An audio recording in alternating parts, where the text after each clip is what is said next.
one needs an opener with gravitas.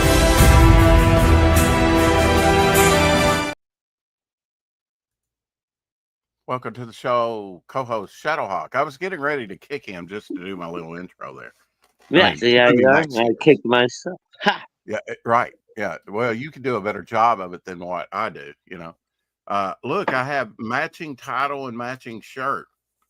Overflow. Oh, is that The your title today company? is Overflow. Sitting is in the back. This way, please. Fight for what you believe in. I got all 100 characters in there. You know, I had the little dot besides behind episode. I had to do away with to get all that in there. So sometimes you use all the characters. Sometimes you got some to spare. Hot coffee. Sorry, folks. Few minutes late.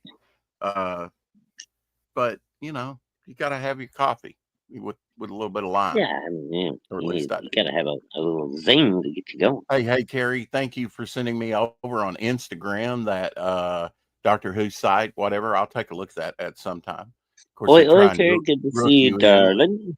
Who else we got in here? Anybody? We got Mike Walters, hail, Helder. Good to see you, sir. Yep. Mike on the mic stands tonight will be reading from comics that went on sale from Marvel Timely in June of 1940. Ooh. That Through these readings, we will be introducing Marvel Boy, which later became Quasar, or was the inspiration for Quasar. Dynaman, okay. Thin Man. I love Thin Man. I know who Thin Man is. Green and yellow outfit. One of the first comics I ever bought had some of the Liberty Legion in it. And Black Widow. Oh, really? Like the original way back when? Yeah, there's been Black Widow. There's Spider, been a few of them, right? Yeah, I think there's been a few of them. Yeah, I mean, I could come up with a Black Widow. You could come up. It's public domain name. Yeah, I don't. Yeah, you can't copyright it because it's a type of spider. Now today, I'm not getting married or anything, but I picked out Pink Wedding Cake drink mix by Wiley Light. God, that sounds horrible. Well, and it sounds racist. Why would you want to drink that? Well, no, I mean, I am pink, or if not albino. Anna in the house. Hey, Anna, all the way from France. She's probably getting ready for bed. Bonjour. Oh, hey, bonsoir. Sorry, it's later for you over there. Wow. What do you think? Dishwater? Just like sweet, horrible shit. No, I mean, all these TikTok inspired drinks have been very light on the palate, very light on the, some are sweet. Yeah, I mean, each have a sweetness in their own way. This is kind of weird, Pink Wedding Cake today. So tomorrow, I think we will have. Well, at least it's not unicorn urine. I mean, I have not tried coconut. Maybe we'll try coconut tomorrow. Coconut is a flavor that they have. I can only imagine what that tastes like. Dude, have you ever had just coconut water, coconut milk? Like maybe I tried to clone some carrots in 10th grade biology, and you use coconut water. Really? In that process? I had no idea. All I got was mold. I didn't get any cloning of carrots, but I did try to clone carrots one time. Rex grew a killer mold that destroyed half of his class. A petri dish. It was beware of the blob. It creeps across. Bonsoir. Then the running and the screaming started. French women are just the French nation is sort of saddled, at least in my mind, with being kind of sexy. I mean, a cultural spot, but the women with the accent. Huh? Yeah, very much known for Shadowhawk, have you ever been to France? I would not. I've heard some bad things about France and everything, but I'd love to go to France. Yeah, I mean, I don't know about how you know, things are internationally right now for Americans to travel to France. I mean, Yeah, I yeah. mean, Well, historically, I mean, I, from what I hear, the French are pretty freaking rude to Americans, and even though again, you're there RJ, I have as a not forgotten. tourist. I actually have it written down in there. I will be backing your But I've book. never actually been there, so I couldn't say. Call sign Orion tomorrow. It's I good to think the see you, language RJ. itself sounds lovely. Carrie says France is a lovely place to visit. See, I'll just go and take Carrie with me. She speaks Well, but French. Carrie's I don't know English. how She's not professional. American. The French hate us. Well, okay. I mean, yeah, I don't know. I'm concerned with France's Muslim population as well Mm. as the UK. UK stabbings are up over 1,300%. Uh, Dude, they're talking they about fucking outlawing steak knives in the UK. How fucking ridiculous is this? You can't even buy a knife to cut your meat with at home? Yeah, I mean, anything can be the mighty battle brick could be a blunt Dude, instrument to kill anything somebody. can be turned into a weapon if you use your Exactly. imagination. It's so. Are you going to outlaw knives, forks, spoons? Because you could gouge a Hmm. guy's an eye out or kill somebody. If all you need is like a stick, and you can go Dude, through the eye a socket pencil. to the brain and kill somebody, A freaking you know, pencil, man. It's been done. or just sneak into the bedroom, put a cockroach in your ear, and a cockroach can't back up. It will eventually eat itself to the brain. Just saying. Oh, sure. Or you could shove it, After it gets through with your eardrum, it's shove got to get through a the rabid eardrum rat up first. somebody's butt, and Some but people have got, well, what? Wait, this has went south real quick. I did not want to take this conversation in this direction. Yeah, mule. Yeah, back it up. you steered down this road, Mister. I know, and it's already a bumpy ride. Uh, Strap in. yeah, yeah. I mean, you would have to strap a person down to the bed or something to a chair if you Oh were my going to do god. the cockroach thing because they're going to be in a lot Well, of pain. Call sign Orion is live on FMC. Everybody go back. RJ's book. It looks awesome. So sorry you got dragged into this, RJ.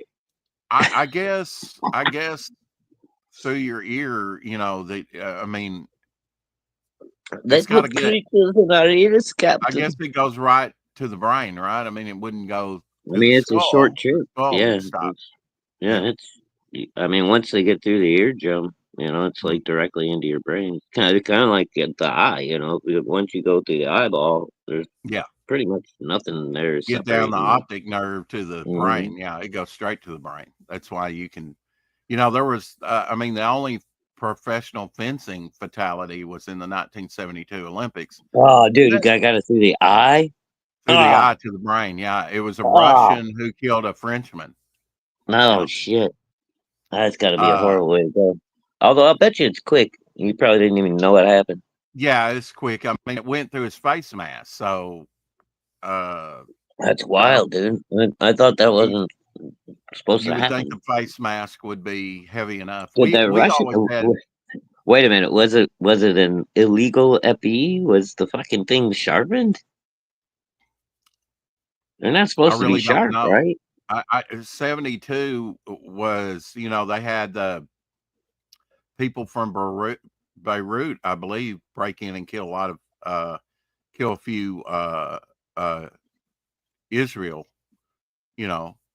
Israeli uh, con- you know Mm. athletes at the Oh yeah, 72. So yeah.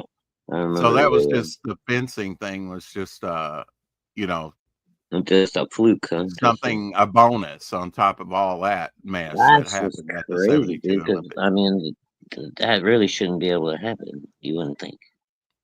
Knife crime in UK is the same as gun crime in the USA. I watched on Expert Talk about this on a true crime show. A detective said knife crime is only lower in the states due to guns. Sure, Uh, because it's easier uh, to shoot somebody than to stab somebody, Carrie. all Yeah, the westerns I see, they have a that only Bowie makes sense. knife or a knife because a Mm. knife is a handy thing to have, especially when you're outside all the time or a bunch, Let's see. and So a gun. if you're an American, you got a gun first and a knife for backup. You And do if get you're an stupid American like people Shadow, you everywhere. got a gun first, a knife for backup, and then you What got I'm your son for saying choice. is crime went up due to that. I mean, it's partially due to, uh, look, I'm not bashing the UK. I'm not bashing France. I'm bashing some of the immigration stuff in the past. Now, if they turned the corner, I think Germany did too. You know, they let in a lot of Muslims, radical Muslim elements, and we have too. I mean, there Mhm. was talk over the Independence Day, 4th of July weekend here. Are there going to be attacks? Because we have cell groups in this country. We have a bunch of cell groups that were let Dude, in you over know how the. many people? We had Yeah, them before Biden, but Biden let but in a lot of how elements many? How many that can more attack. come in? We need to be vigilant. And I bet you Trump is very vigilant on keeping tabs on all these cell groups. You know, if I anybody's guarantee you that vigilant, I bet he is.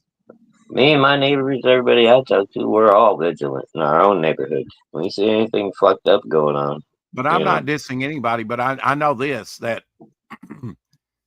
what they couldn't do for centuries by force, they will just breed you out. They will vote you out. They will tear Mm-hmm. down the Eiffel Tower. They will loot the Louvre. They will, do whatever it takes to change the culture. And you'll Oh, be in a burn the burqa fucking before you know it with no rights at all as a woman. they might burn the cathedral at Notre Dame. It Oh, that was an accident. radical Islam. Now I'm not saying Muslims integrate. We've got a lot of Muslims that integrate into this country and assimilate. But if you're gonna take the Quran in that direction and become Welcome to Heart. radicalized, and that I don't want to get into that, but I mean, basically, we've seen it before in other countries, and I'm just that is a part. I would say before a lot of all this other current stuff that we've had in the last few years, I would say radical Islam, and we saw that under Obama, was the number one threat. Really, we've got to keep this under control. And I Well, it was doesn't. What because makes the Western least culture amount? does not look. They want to take you back to the Stone Age, if Yeah, and but here's what you know. What makes the least amount of sense is the super liberal, left wing LGBTQ and all that stuff mm, are in support of the fucking Muslims. These are the people who are throwing gay people off the tops of buildings on a daily basis and fucking killing you in the streets. But yet you're going to support them over uh, a white man. I'd rather be in the forest with a grizzly bear than a white man. And it's fucking insane. Carrie, uh, Carrie has a question. Did they ever charge someone for attempted murder of Trump? The one that grazed his bottom of his ear, his ear. I don't even know what happened to that dude. That's been like, I mean, I know he might have been, he might have got shot right on the spot. I remember on that. Well, during the Did he get election, killed and right and there? it's probably still out there, but Iran had a death threat. They had they were saying get Trump. They were trying to kill Trump during the Oh yeah, they election, had a and I what do you imagine call they're it? still trying. If they could get to him, they'd still, you know.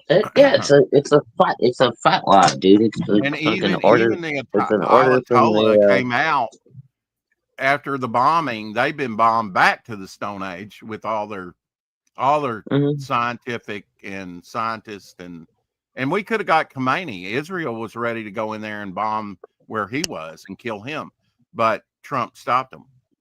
And even then, he was defiant in his messages. And they're Oh lying to the local people. We're doing fine against America. No, you're not. We've utterly sent you back to square one. You're going to be a long time coming back. Decades coming back from this. I hope so. And I think maybe we should have took out Khomeini, but uh, I think Trump was like too many people are going to die. Well, during this in upheaval. Minecraft, I would have bombed them all Regime. into a sheet of fucking glass back in 2001. But Well, were all Germans bad during World War II? Yes or no? I'm just saying, Okay. strategically, it would have been Okay. the easiest thing to do. We could have moved in, It would took have been the over, had easiest, but it all would have had been all the the oil and everything for ourselves, and life would be nice.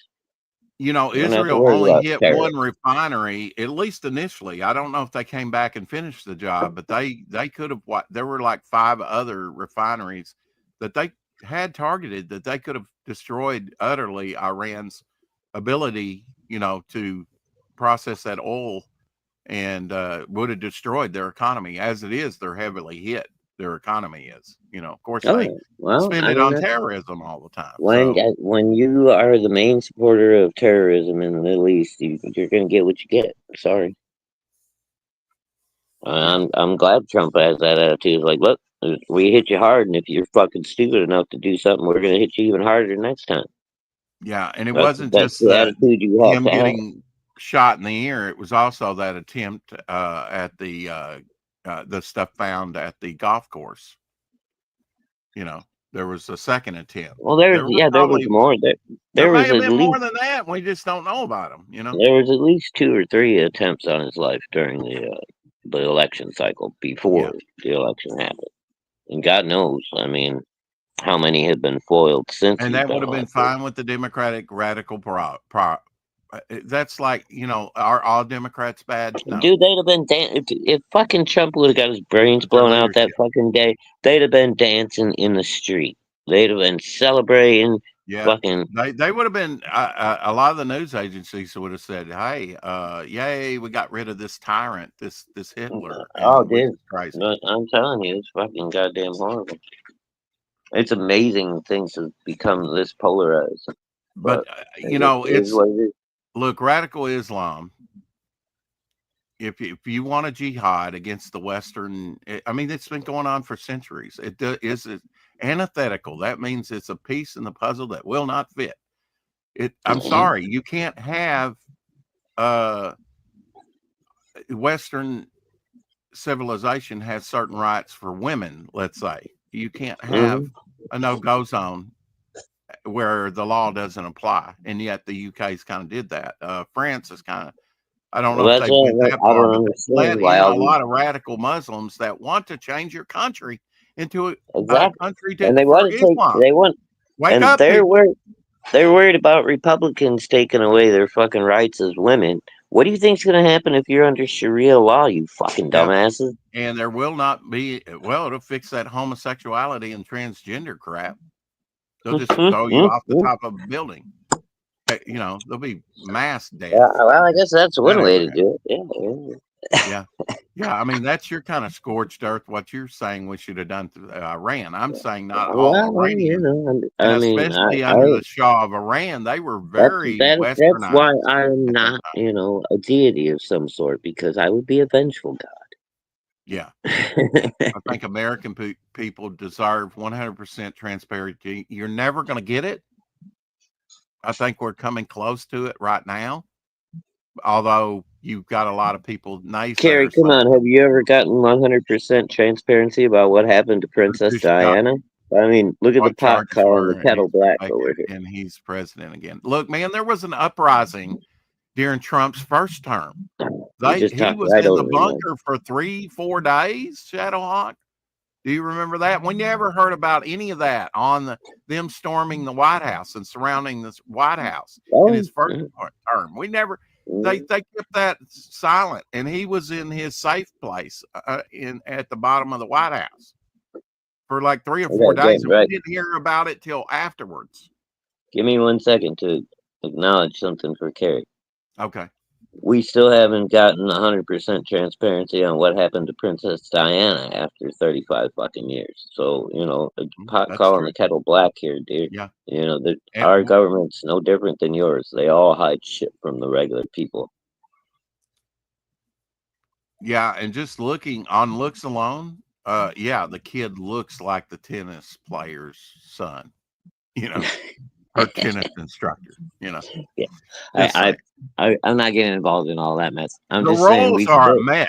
The roles are a we mess. still, But anybody it, that's held supposedly power it was for an that long accident. is got some skeletons in the closet. I'm not here to diss anybody's government. Ours is not perfect by any means. In fact, it's been in the crapper the last I'm few just years. saying all governments think that they're smarter than the people that they govern. And they hide shit from you, they lie to you, they tell you what they want because they want to manipulate you. If you trust your government completely, then you're a fool. Yeah. And in fact, our trust needs to be in each other. We are to be the owners, but the politicians don't go in with an attitude of servitude anymore. You know, they're in it for the money, for the power. They And gave an that's sad. answer. Okay, Not Terry. Yeah, everyone, not everyone. they gave an answer about Kennedy too. Oh, I know you weren't dissing any country. I'm just speaking for I'm myself. not. I'm not dissing any country. I'm just saying it. She's calling out America. But I think everything should be exposed. You, yeah, you got an answer about Princess Diana. Supposedly, somehow or another, the limo driver was so scared of men with cameras that he had to drive at 130 miles an hour down a fucking tunnel and fucking kill himself because he was so scared of paparazzi with cameras. It makes no goddamn sense at all. I'm sorry. They in our country they let off OJ because they felt like the blacks had been oppressed long enough, and this was a symbol. But when they went back to court, he was found guilty, and he later showed That was a his different hat, charge, right? So his he cat. was never Yes, found. but the civil suit. But he showed his true colors when he went in to rob that place, also of his trophies and other things to get that back. Well, I guess the sentiment. yeah, supposedly that was a whole nother deal I'm there. just saying there were a lot of blacks said we don't care if he's at the time say we don't care if he's guilty or not. Let's give him a Right. pass because No, I know. and that's wrong. That's not justice. That's not looking at the facts impartially and All right, bringing a verdict. this show is already taking a far left turn, man. Let's get on to some Lighten different up. subjects Okay. Well, I'm just. before, I mean, do you before disagree we with step that? over I a mean, line somewhere. we should be impartial, and look at. And that's the problem with the I'm just Supreme worried about Court. Worried about what? getting Getting struck. getting struck, Rex. Let's Okay. chill this Freedom of speech. out. Yeah, well, that's a whole nother subject. Look, Terry, don't feel like you have to respond to everything that Shadowhawk says or that I say. Okay, we're not taking you wrong. Well, no, Terry, I'm not We know you picking got on a you. good I'm just heart. saying all governments are the same. I'm not picking on you, Terry. Yeah, I'm just saying in general. If you believe but I'm just everything saying. your government I tells don't. you, like without question, then you got to look a little closer. Yeah, I would love to have 100% transparency too. And I know you're just saying that because that's your Oh wish hell as yeah, I well. would But love you'll to never too. get that. But we try to get to that. As close to that 100% as we can. Let's talk about how the UN is going to become the global government. Well, I don't know that much about it, and I don't know. They're kind of sidelined right now, but yeah, I mean, look. One world government is the way they want to go. Globalism. I mean, I've heard a Wait, lot of am I back? commercials. Huh? You're fine. Am You I haven't went still here? anywhere. I thought I got Yeah. kicked for a second. No. No. I don't know. Your My phone internet lies sucks. to you. Sometimes I think your phone lies to you. My phone always lasts. Man, I'm telling you, this Yeah. thing's possessed. No thoughts on Marvel Thunderbolts. Thanks for trying to change the subject. I can pick my own subjects, but I I haven't have seen it not yet. watched I got, Thunderbolts. I've heard good news about it. yeah. I mean, I don't know. I liked. I went back and did a digital lookup on Malin's run on Thunderbolts back in the 2010s or something like 2009. I don't know. It seemed like it was kind of cool. I don't know. I haven't seen the movie though, so I can't really say anything about Now, it. here's the thing: skip the movie and go straight to buying more Thunderbolt comics to complete your collection. How about Well, that? there was the original run of Thunderbolts that came out in the '90s, and I got that, but that wasn't the stuff that Malin did. That was No, I I forget can't who agree. was I I can't forget watch. who was doing the Hey, art back then. that was a genuine comic question about someone who knows comics better than me. Yeah. Yeah, I mean, I haven't kept up. I mean, when it comes to the movies, it's like I've opted out of most everything. There's not been anything that's been real excitement. It's like, well, it was a meal, and you eat a meal and you expect it to be good. Well, I was hungry and it wasn't terrible, but it wasn't really good. You see, I'm tired of us getting dishwater in our soup, you know. Well, it wasn't all that unpalatable. No, when I expect to go see a movie, I expect them to give me a good value for my entertainment, and I don't see that in most movies. They Well, they make it passable. again, Terry, if you were Right. asking about the comics, from what I've seen of the comics, I like them. But I can't say anything about the movie because I haven't seen it. All I've seen is I some really trailers. didn't read a lot of Thunderbolts. It was kind of like anti villains as a superhero group. I'm not exactly It sure. was kind I've of like collected a few Thunderbolts. Marvel's version of Suicide Squad, kind of. You know, You know what? It was kind of close to the Defenders in feel because the Defenders were supposed to be a team non-team at the very beginning. right? But like Yeah. Thunderbolts started out, they were all kind of like they had to like basically they were forced into like being a team Mm. because they had all fucked up somehow, and they were going to prison or they were going to be a part of this team, one or the other. I believe that was the original concept. F1 was good. That's the racing movie with Brad Pitt. Yeah, that's the number one movie right now, the racing movie. Yeah, I'm hearing good things about that. Mm, I've never been like a big racing movie guy though, but okay. yeah. I don't know. Well, I mean, Steve McQueen did that Le Mans, and it kind of tanked in the early '70s. You know, I mean, but now, how about that Tom Cruise movie, the '80s Thunder something? It was the anniversary of it the other day, back in the '80s. You remember that Thunder something? It was called Tom Cruise. No, he's opted out. Okay, your T-shirt Obviously, you showed. weren't even here. Oh, Shadow Hawk. am I here? Am I I here hear or you. not? Are you good? Yes, Okay. you're here. Yes, you're here. Okay, my question was, do you know the Tom Cruise racing movie from the '80s, Thunder something? Hmm. What was it called? Yeah, Thunder Days of Thunder. Yeah, Days of Thunder. Yeah, thank you. Yes, Days of Thunder. So that was a racing movie. Did they do well?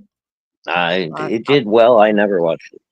Yeah, I didn't either. And I think a lot of people were that. Again, kind of in the middle type thing, kind of Plus, like it's Tom Suicide Cruise. Squad. I Never been a big well, Tom Cruise fan. when it come to Thunderbolts, I was like, the comic, I was kind of confused because you had like Baron Zemo and others that were clearly villains, you know.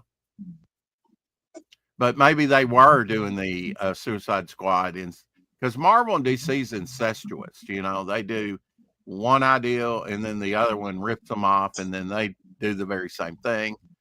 And I mean, they really are. They do Secret Wars. Well, they'll do their own version of Secret Wars. I mean, it's just uh, you'd think they don't have an original ideal between them. And they've been doing that for Okay, decades. all those little holes and stuff that you saw in that Captain America T-shirt are the remnants of Bottle Rocket Wars, Mm. fireworks being in far too close proximity to people, and other craziness that over And the last lawlessness. 35 years. And it's gonna make it it'll make it till next year as long as I make it till next year. So, If he's going to jail, he's going to jail well dressed, hell yeah, right? air Yeah. conditioned, Mm. Yeah. You might need it in there. Okay, well so ventilated. you've been I well don't know if you ventilated. saw the picture of my Captain America shirt or not, right? No, I haven't, but here it is, right there. Yeah. It's got more holes than I can even count in it. Those are I all don't see any started off burn marks. well, no, it's been cleaned from the burnings, but those all started off as fucking little burn holes from sparks and Mhm. fire. Man, I don't know how to. I don't get on here long enough. There's your Godzilla decanter. There's your lizard representation for today. Although we'll have some more. Uh, No, Carrie, I'm far too evolved for that. I am smooth like a baby seal. and oh, okay. So that's why I want to hit you in the head with a stick. Okay, got it. Uh, let's let's take a look at some comics now from various years. How about that? Sure, why not? From 1983. This time, in 1983, you could get Thor. I did not get this one. I don't think I got that one either.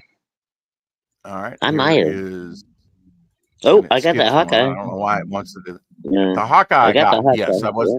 The Hawkeye was a 4-issue limited series, Yep, and I did get miniseries. that. Yeah, I got Yeah. all four of those. Indiana Jones, I Further, never bought I any never of the got this. movie This comics. looks like Howard Chaykin artwork. I'm not a big Howard Yeah. Chaykin fan. I'm just I not. You dude, know. I never bought movie comics really, unless they were like the big graphic novel size ones. I just if it was a TV show or a movie, it's just like I didn't want the comic. Yeah. USA One was dead on arrival. It was a stupid book, really. Oh, that was I don't that the know. motorcycle book. Yeah, it was gay. Yeah, I mean, I guess that's an Al Milgram up there in the Ditko box, but it just looks stupid. Thumbs up. That is a Michael Golden cover though, so that's a nice Michael Golden cover for issue Yeah. 6. And Carrie, yeah, Mama has asked me more than once if she could throw it away, and I told her if she did, I would frickin' leave her. Wow. That shirt's been with me longer than any of my fucking wives have. You combine two of them, and they barely equal how long that shirt's been with me. From 1983 as well. Yeah. I saw this in Oh, my dude, Deadlock. comic shop. Mike Zeck. Love, I love Deadlock. Yeah, Mike Zeck cover. Mike Zeck's run on Captain America. We sold loads of it in my comic book store. Hmm. I mean, but I the got this. Amazing Yeah. Spider-Man was the title that sold the most for all of us. Oh X-Men yeah. had already went through Byrne and Austin. I wish it had the consistency when I had my comic shop, but it was like Paul Smith, maybe some. Yeah, they were changing Uh, it. It was before Jim Lee got in there and really, oh yeah, blasted it off. long before Jim Lee. Yeah. Jim Lee wasn't even thought. Now this was our number one seller of the month for Oh yeah. sure. Yeah.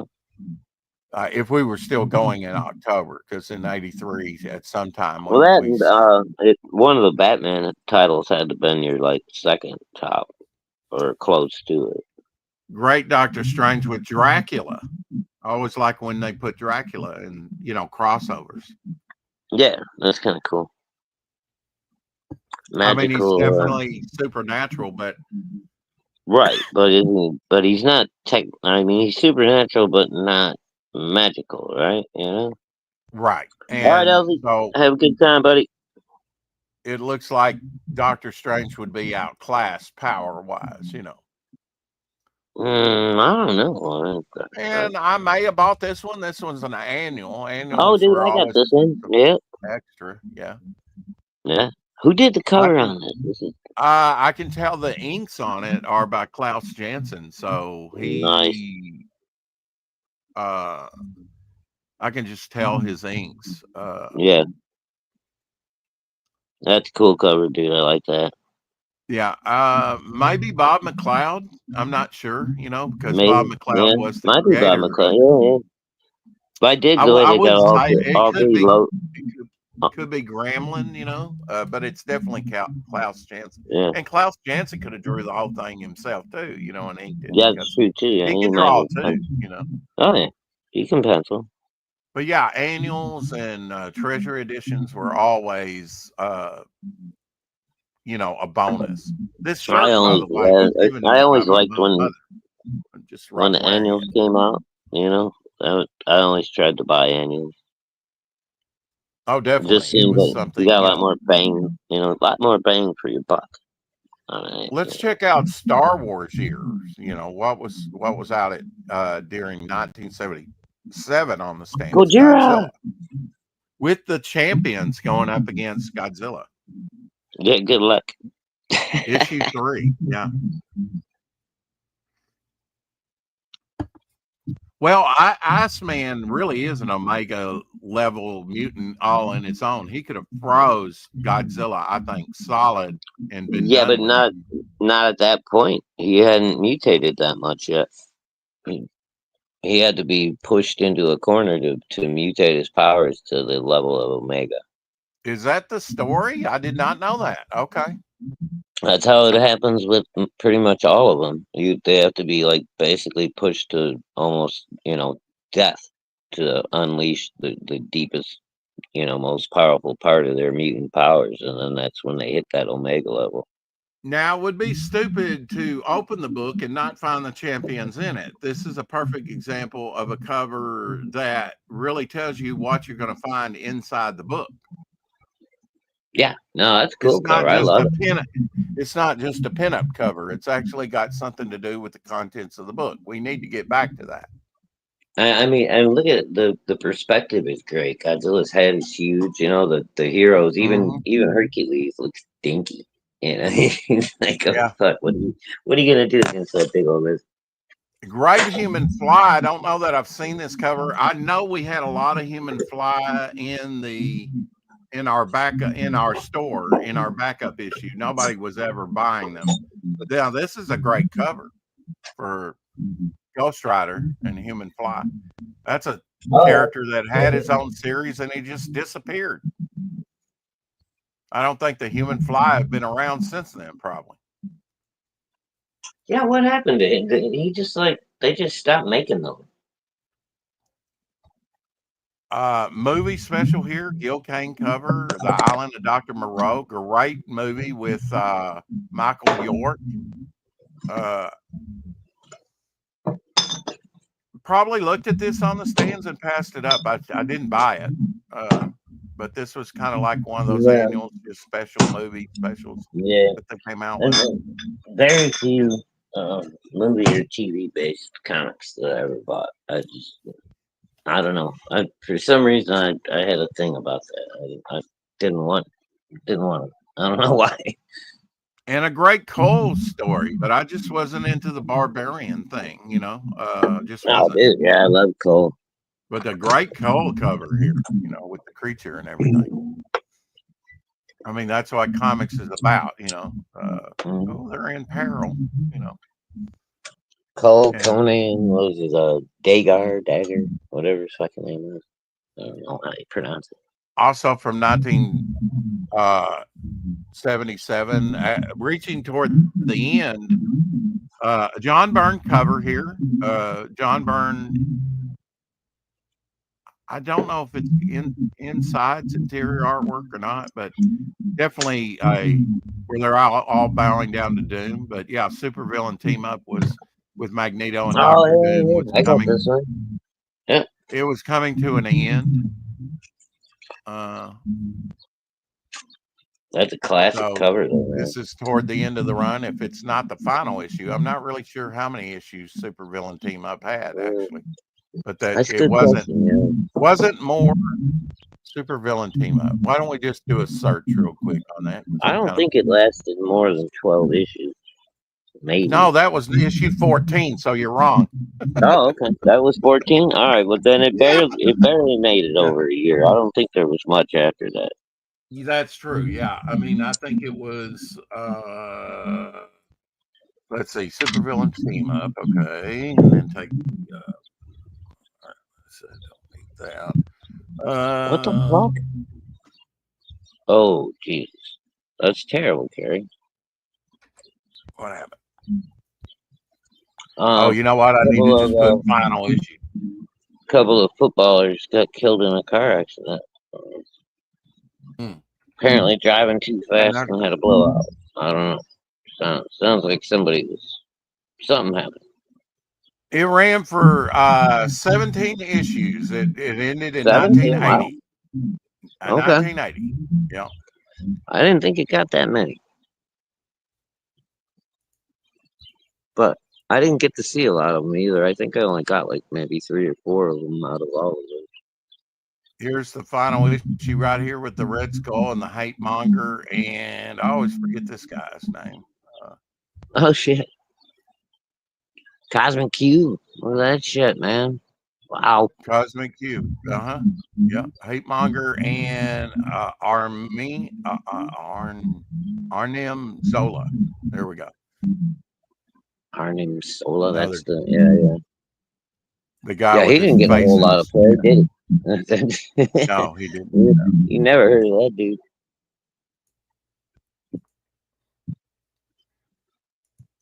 Take a break right here to present to you Galaxy Memorial Park, Ooh, Levi hold and up. JD's book. Who did this cover? That's Levi. That's Is that Levi's cover? That's pretty, man. It yeah. We almost looks discussed painted. this. That's takeoff of the X-Men Days of Future Past burn cover. I got you. But I'm just saying it almost looks painted the way he's Yeah, colored it it. probably is. It probably is painted, to tell you the truth. Mm. Traditionally, I don't know. We'd have to get I him on didn't and know ask if him about it. Levi painted or not. I was not aware of that. Well, we'll play the trailer real quick. Can you do a quick In trailer the to play? heart of a major city, in a place raised to honor Earth's past protectors, the world will again learn sometimes superpowered intrigue doesn't stop at the grave. Galaxy Memorial Park, Volume 1. Crowdfunding now on Fund My Comic. There we go.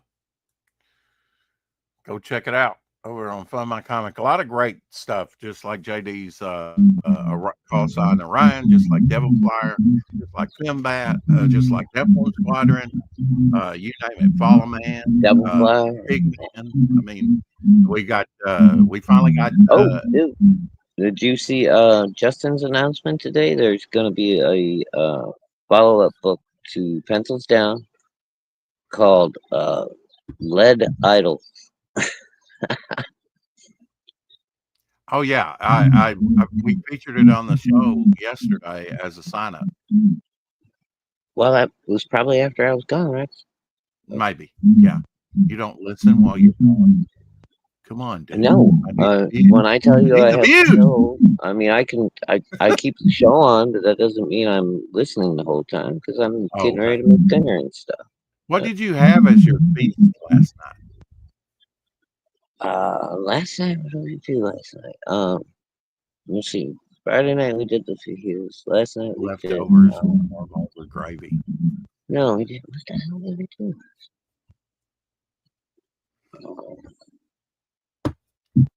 Mama made some.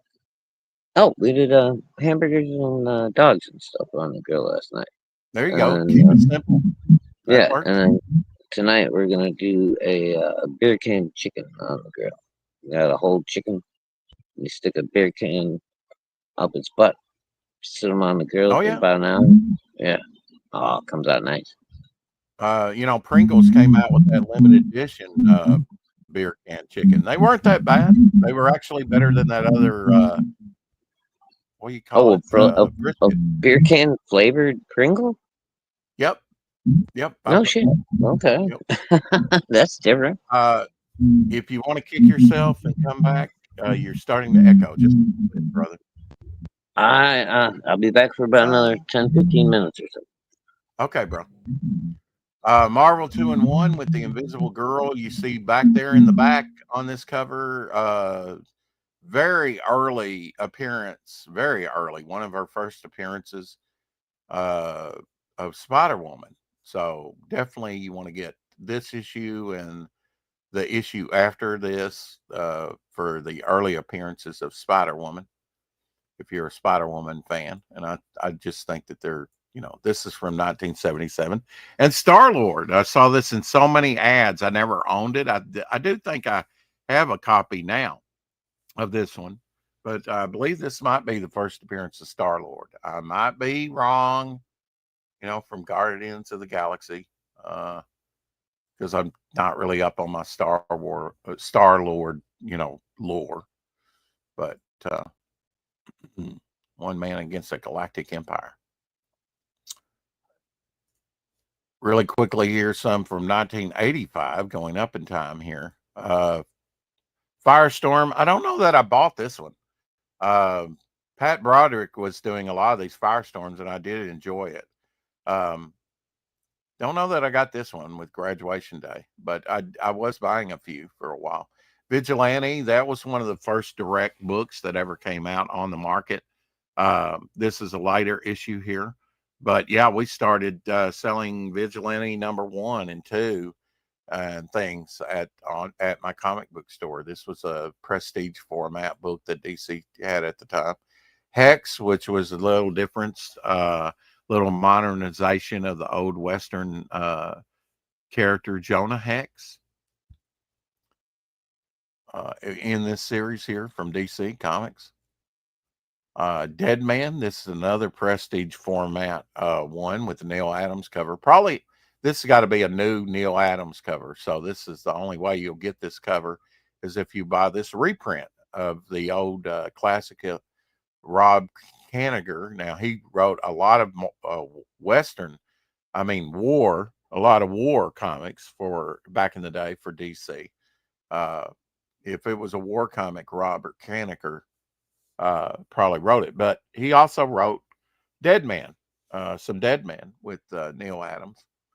And so here's a good example of that. 1985, going back a couple years, of course, we've got the Crisis. Now, Walmart a few years ago actually came out with this cover again on a square bound with Crisis, and that that was one of the last, very, very last covers. They came out with 2 issues of Crisis, one with this cover, which is done by George Perez, and another one. And that was pretty much the end of the Walmart stuff. I was in shock after 2 years of selling that at Walmart. They reprint square bound, but with original material. Usually they'd have 1 or 2 stories, like 12 pages each. That was original material. So it wasn't all reprint stuff. And I tried to collect all those. There's only 1 or 2 that I don't have. I've got over a long box of those things.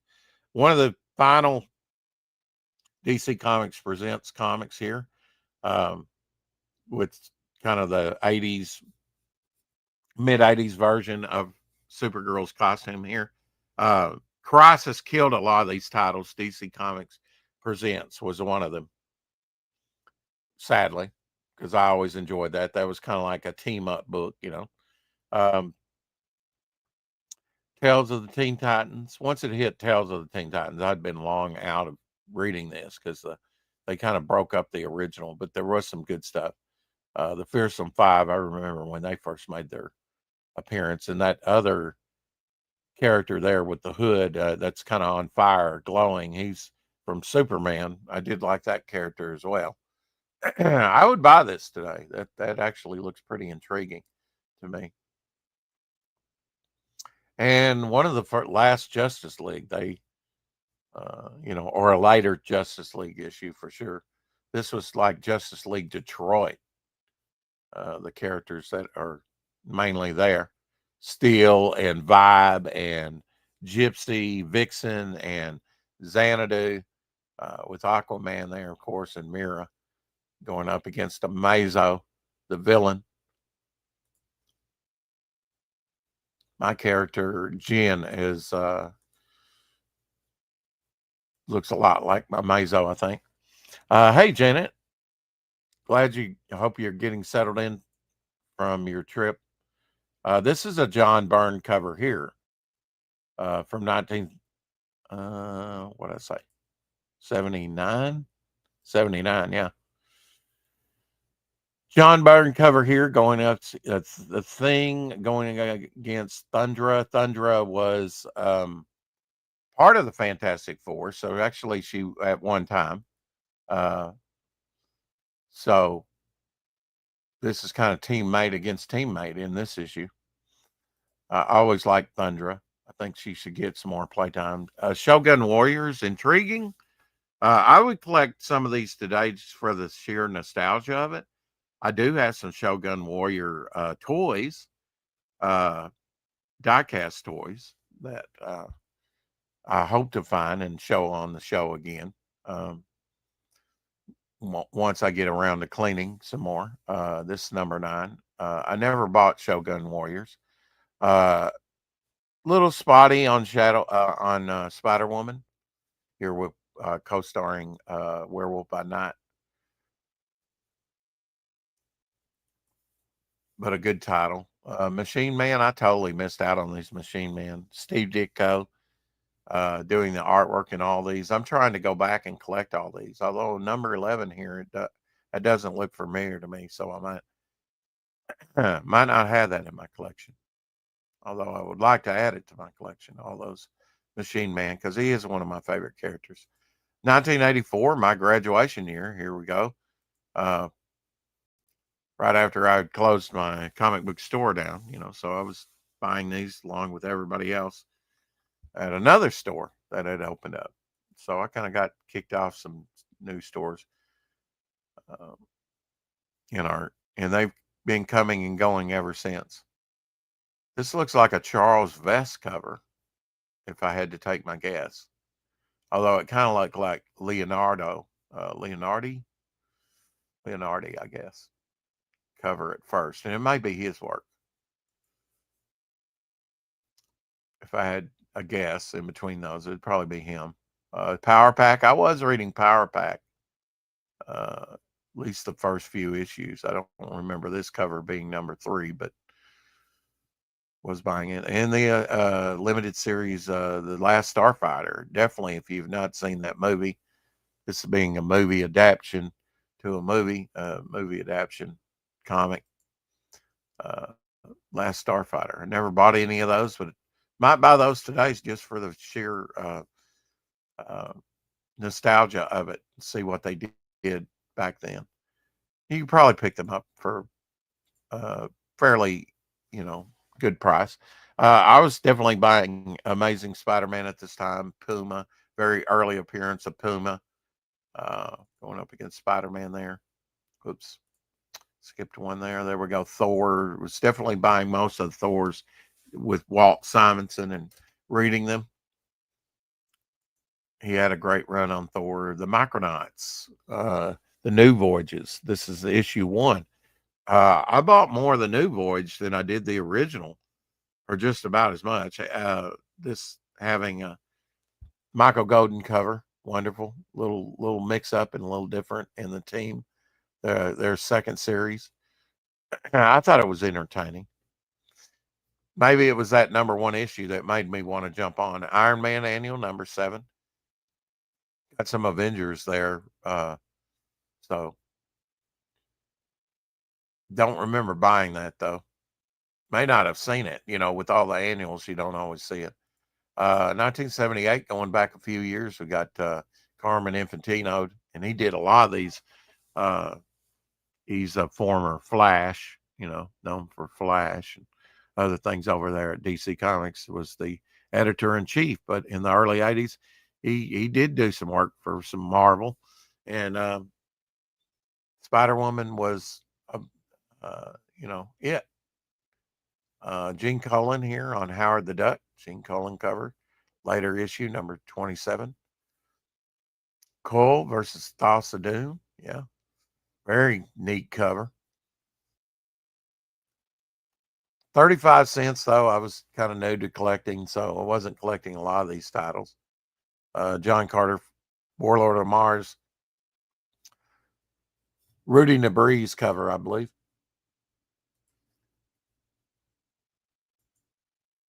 $1978.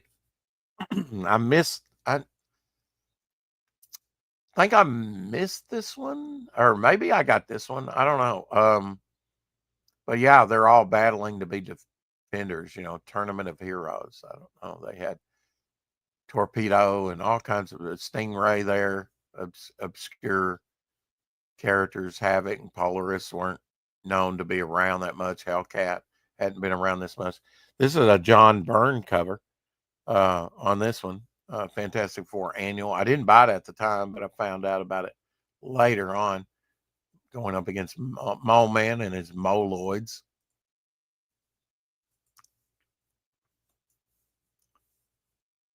John Byrne was not the interior artist of that. It was just a John Byrne cover, by the way. Godzilla, number 15,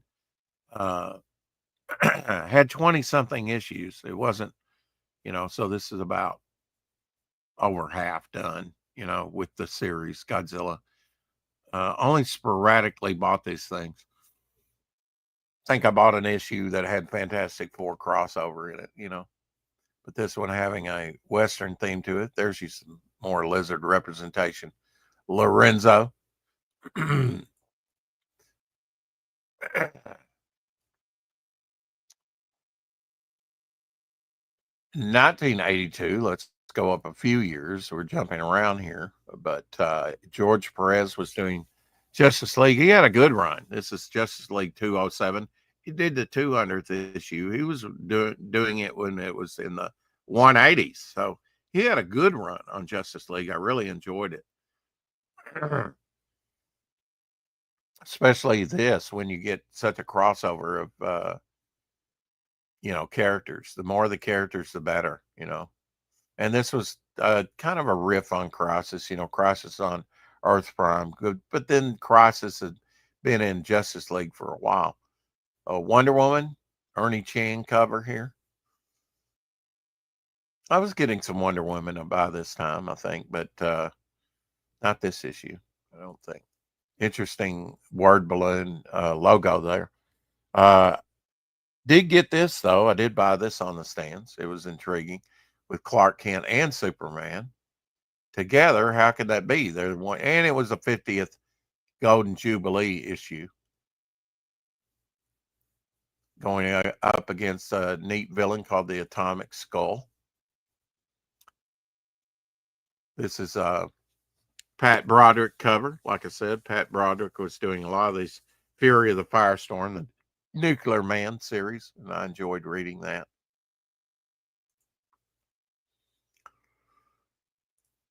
'85 Spinner Rack Long Shot. Again, one of those 80s limited series to 6.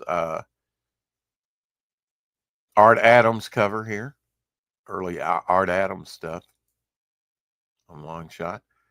John Byrne cover here on Alpha Flight, number 27. One of the later issues, in the Byrne run, I guess I should say.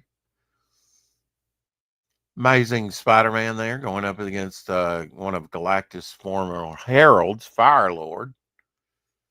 Missed this one, although that's very intriguing. That may be a Ron Friends cover. I'm not sure. Of course, Spidey in his black costume. Here, Captain America going up against part of the Serpent Society, Anaconda.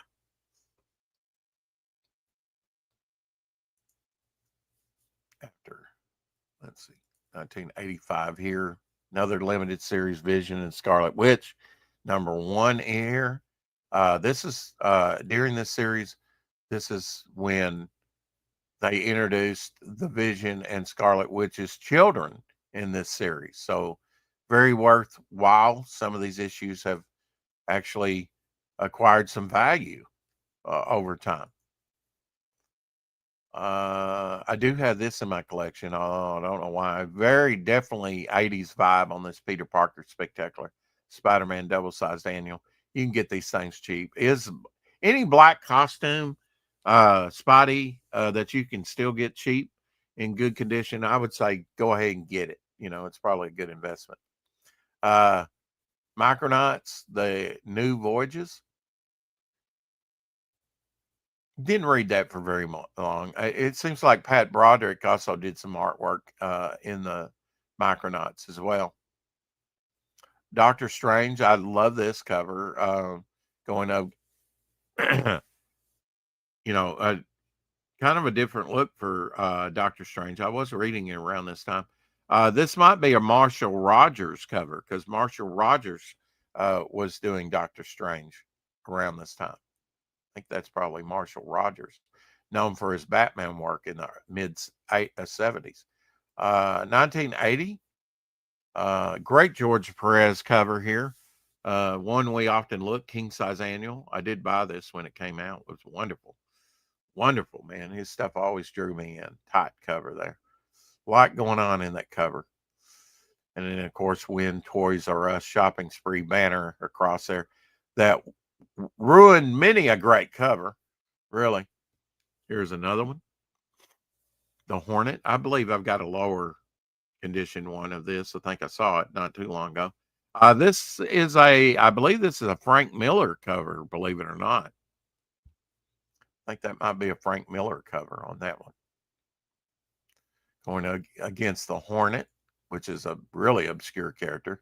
Another Ditko, although this looks like an Al Milgram cover, kind of trying to mimic Ditko. I'm not sure about that, exactly who did the cover here, but I'd probably say Al Milgram. It could be, it's probably Al Milgram. I wanted to say Ditko maybe inked by Al Milgram, which is always a possibility, but it looks like it's all Milgram trying to mimic Ditko on number 17 there on Machine Man. Thing and the Angel here. I did buy this when it came out. I can't remember who did the cover. But very nice story. I bought this one back in the day. Definitely worth a good read. I always like those Marvel 2-in-1s with the Thing. He's one of my favorite characters. On the spinner rack for July 1st, 1975, Supervillain Team Up number 2. Nice Gil Kane cover. Look at Gil Kane, how he just composes a cover. He's got so much going on in that cover. Another Gil Kane cover here, Daredevil going up against Torpedo. We saw him earlier on that Defenders. Torpedo did make some of his earliest appearances in Daredevil. Another obscure character. Another Gil Kane cover. Here we're 3 for 3 so far. Giant size Daredevil. Gladiator there with his buzzsaw on the back of his hands. I love it. And Frank Miller actually introduced me to Gladiator. You know, we got Stilt Man back there. We got, I'm not sure the frog guy, what his name is, that Daredevil's taking out with a right fist, but we got Electro back there trying to shock him. Emissaries of Evil. Electro and his Emissaries of Evil. An annual collection of Daredevil's greatest foes. Yeah, it looks like a lot of fun. Most of it was probably reprint material, but good reprint stuff. Definitely worth a good buy. Tomb of Dracula. I just ignored all these Tomb of Draculas. I think I might have thumbed through them, but I don't think any of them ever caught my eye. Which is amazing because I was into vampires. And I mean, I was into monsters and vampires and stuff early on, even before where did Shadowhawk go? I guess he had a family business.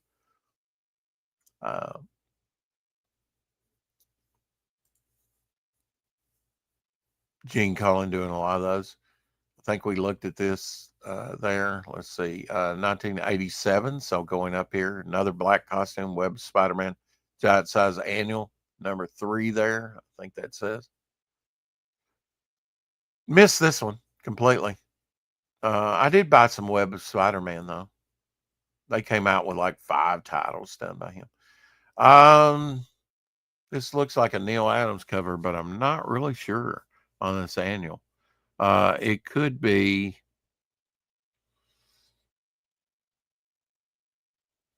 I doubt being this late, it's probably Bill Sienkiewicz, but Bill Sienkiewicz was really, and there's a signature down there by the box. I've not really looked that up. Let's look that up. X Factor number 1 and see if that's a Neil Adams cover. Because Bill Sienkiewicz was kind of mimicking in his early career, but this looks like a later issue. It may be a Neil Adams cover. Mike Nasser was a you know,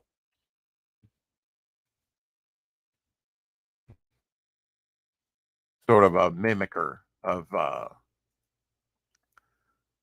Neil Adams. So I'm looking up on here on eBay. A CGC graded one. That is 7.5. I don't know why you would grade that. Oh yeah, Tom. Okay, so Tom Grindberg. Tom Grindberg. Yes. See, he looks like Tom Grindberg was another one I often forget. And he did the interiors with Joe Rubenstein art inks on the inside. Quicksilver in the Inhumans appearance, 1987. Mary Jo Duffy did the story on this issue. Yeah, Tom Grindberg. He did a lot of stuff that looked like Neil Adams. But sadly, he did not do this one. Had to look that one up. I didn't think that was Neil Adams, but Neil Adams look-alike.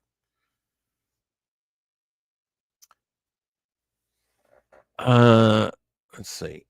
Not even going to venture a guess on this one. I forget.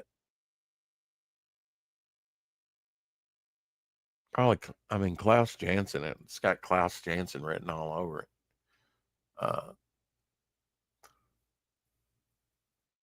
Punisher, first series. This might be the series where that Mike Baron was writing. I'm not sure if he started with issue 1 on that or not. Whoop, we skipped one. Here we go.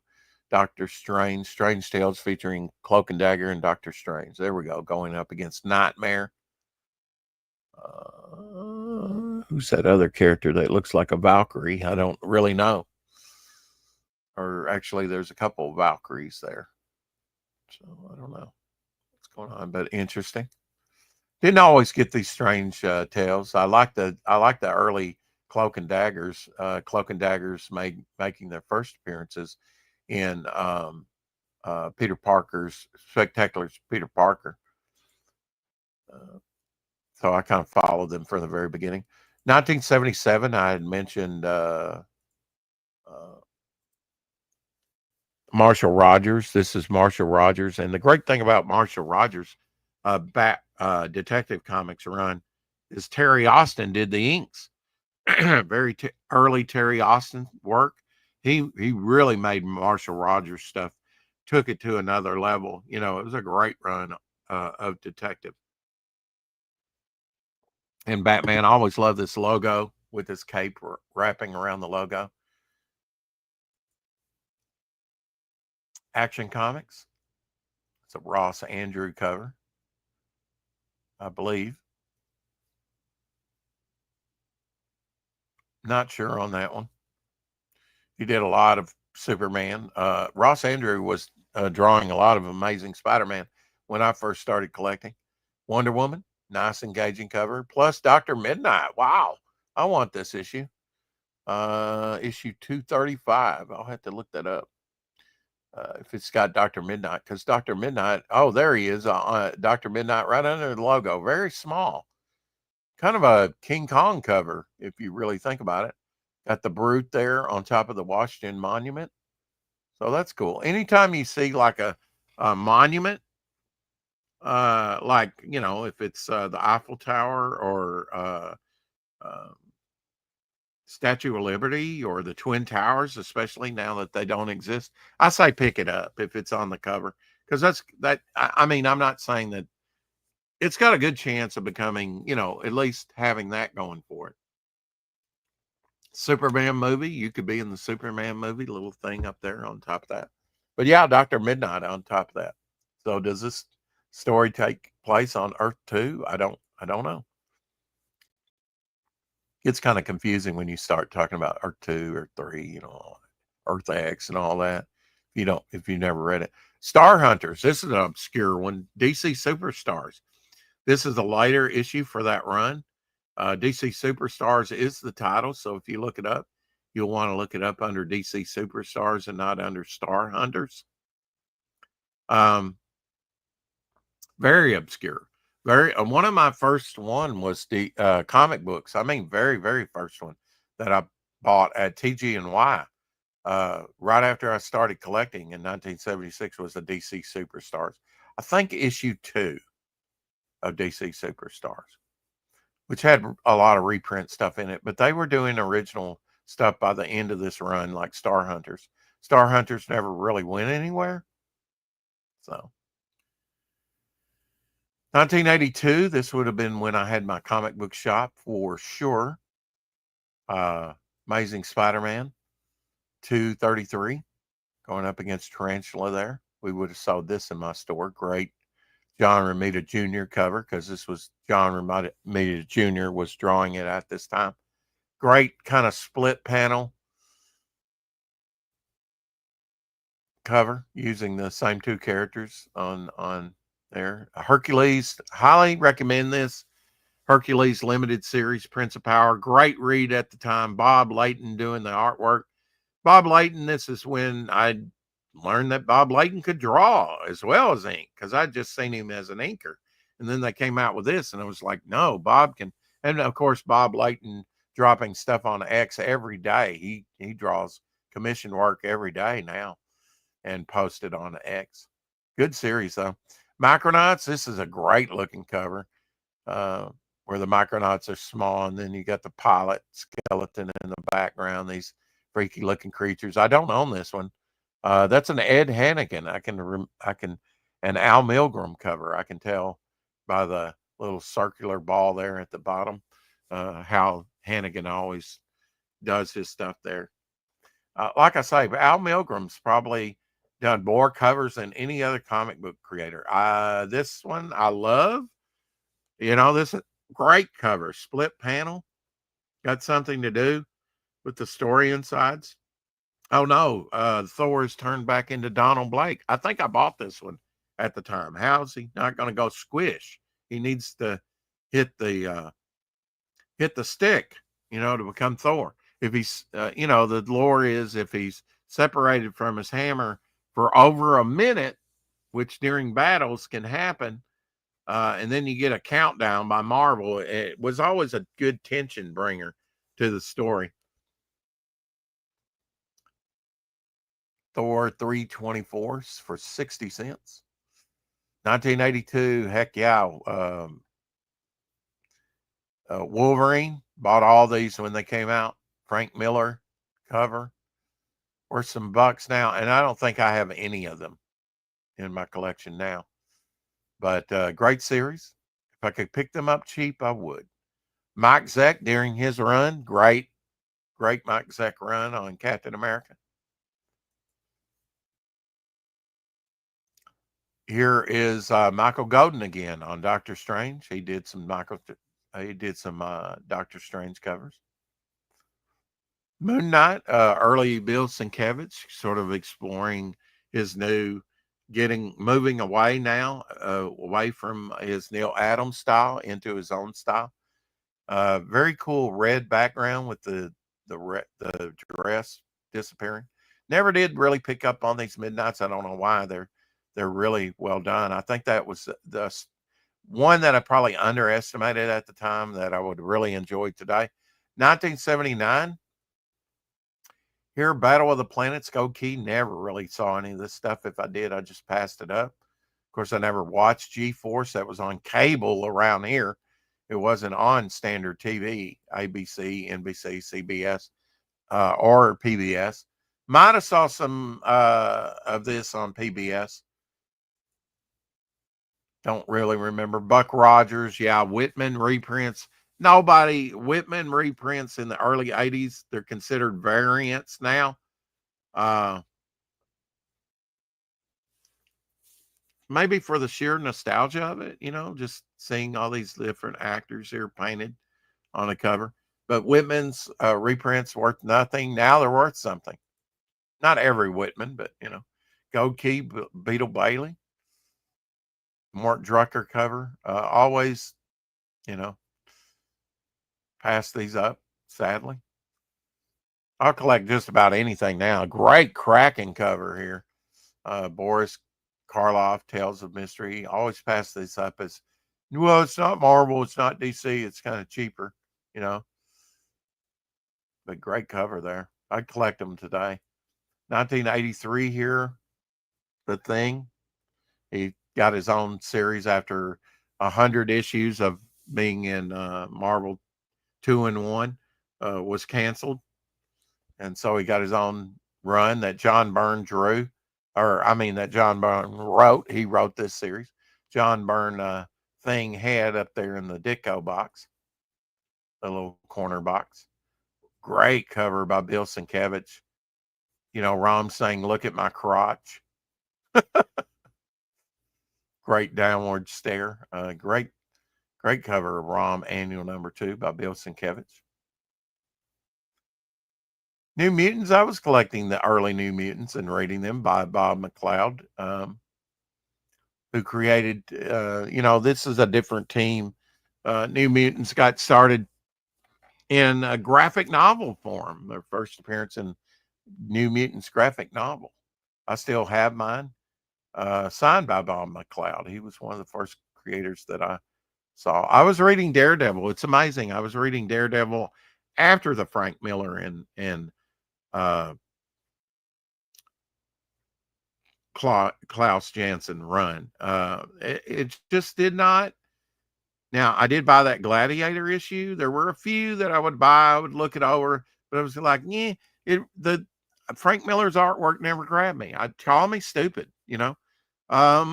It just seemed lazy to me. I don't know. It just didn't grab me like a George Perez, a more complete. Maybe my expectations of what art was a little different. But now afterwards, actually, some of these Daredevil issues, I started reading Daredevil during the 80s, you know, but it was after the Frank Miller run. I looked at all the Frank Miller stuff, you know, I just didn't buy it. 1976, really the year it kicked in and I got reading one of the early Fantastic Fours that I bought. Jack Kirby cover here with Joe Sennett on the inks. Good stuff. High Evolutionary going against the Galactus, you know, so introduced to Galactus very early on in the Fantastic Four, to this new reader of comics.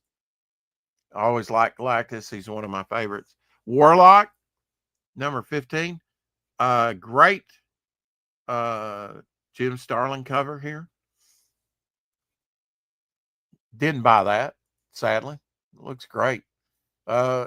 Invincible Iron Man, missed this one as well.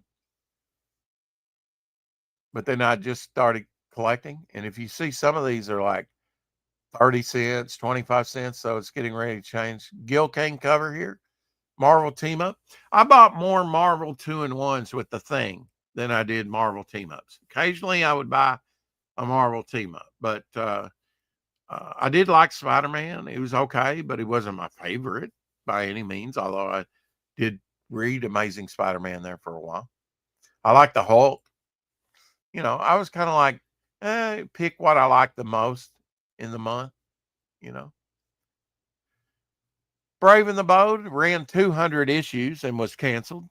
This is issue 160, maybe something like that. I don't know. They're Black Canary and Batman going up against the Penguin. And Nemesis backup story there. Nemesis had backup stories in, I think, Action Comics when he first came out. Could be wrong about that. I think it was Action Comics. Jim Aparo cover. Ross Andrew cover all day long on this one. Often read Action Comics for the backup feature. This one having backup feature of an obscure character called Airwave. I did not pick this one up. This is not one that I bought, but definitely Ross Andrew. Detective Comics, we're getting into the dollar stuff. This is another cover done by Jim Aparo. Warlord, I was picking up Warlord at this time. Mike Grell artwork. I got into Warlord and was reading it.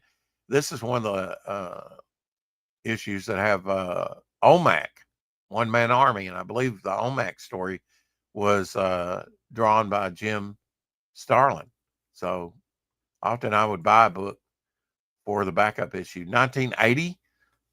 Here you go. Great cover, but I didn't pick up any of these. I did look at them. Starman there, one iteration of Starman was drawn by Steve Ditko. I like Plastic Man, but they all played him comical, and I just didn't, pick up any of these adventure comics. I have since, I do enjoy. I haven't got the full run of where Plastic Man, Starman were kind of together in Adventure Comics. Adventure Comics, sadly, in its last 2 years, was put in digest form. I did love them. A lot of reprint stuff in that, a lot of great reprint stuff, but it did have original stories as well, almost like the Walmart digest that we were talking about earlier. It reached to issue 503 and was canceled right after celebrating over 500 issues. One of the few titles, along with Action Comics and Detective Comics, that had an unbroken run, and they canceled it. It's an anthology book. Don't put Plastic Man, Starman, or Aquaman in there. Put, a popular character. There was no reason to cancel Adventure Comics. In fact, it would have been cool if they would have been 2 years digest printing and then go back to regular format. You could have made it a big event. You missed out, DC. Later, they would bring back Adventure Comics into regular format, but by then, it's been broken. They picked up the numbering. They did dual numbering. You ruined Adventure Comics for me.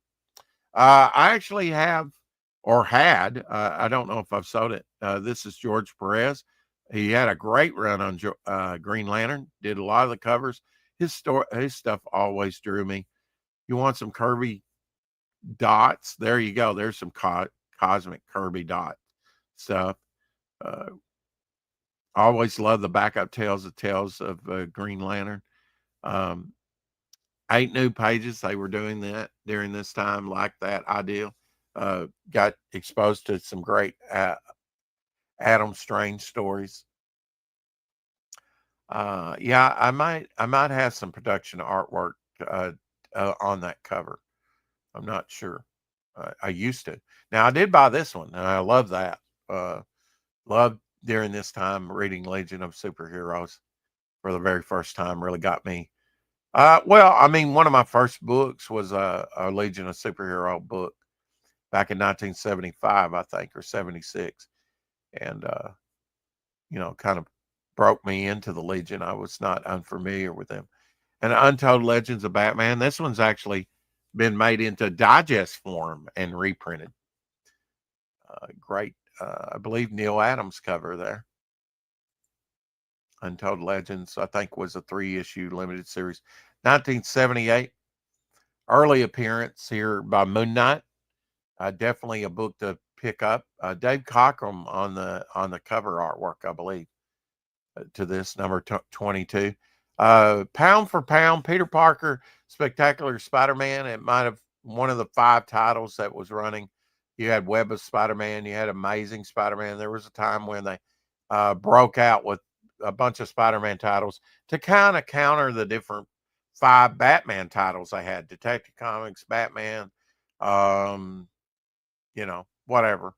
Web of Batman, whatever it was called. They had so much Spider-Man and Batman out there, it was sick, But pound for pound, I would say collect Peter Parker Spectacular Spider-Man from issue 1 to the very last issue. It holds up. A lot of first appearances like Black Cat, I believe, and Cloak and Dagger later on. A lot of interesting stuff went on in first appearance of the Arkansas Razorback in the early issues 15, 16, 17, I think. Star Wars always passed that up, sadly. Machine Man, number 6 here.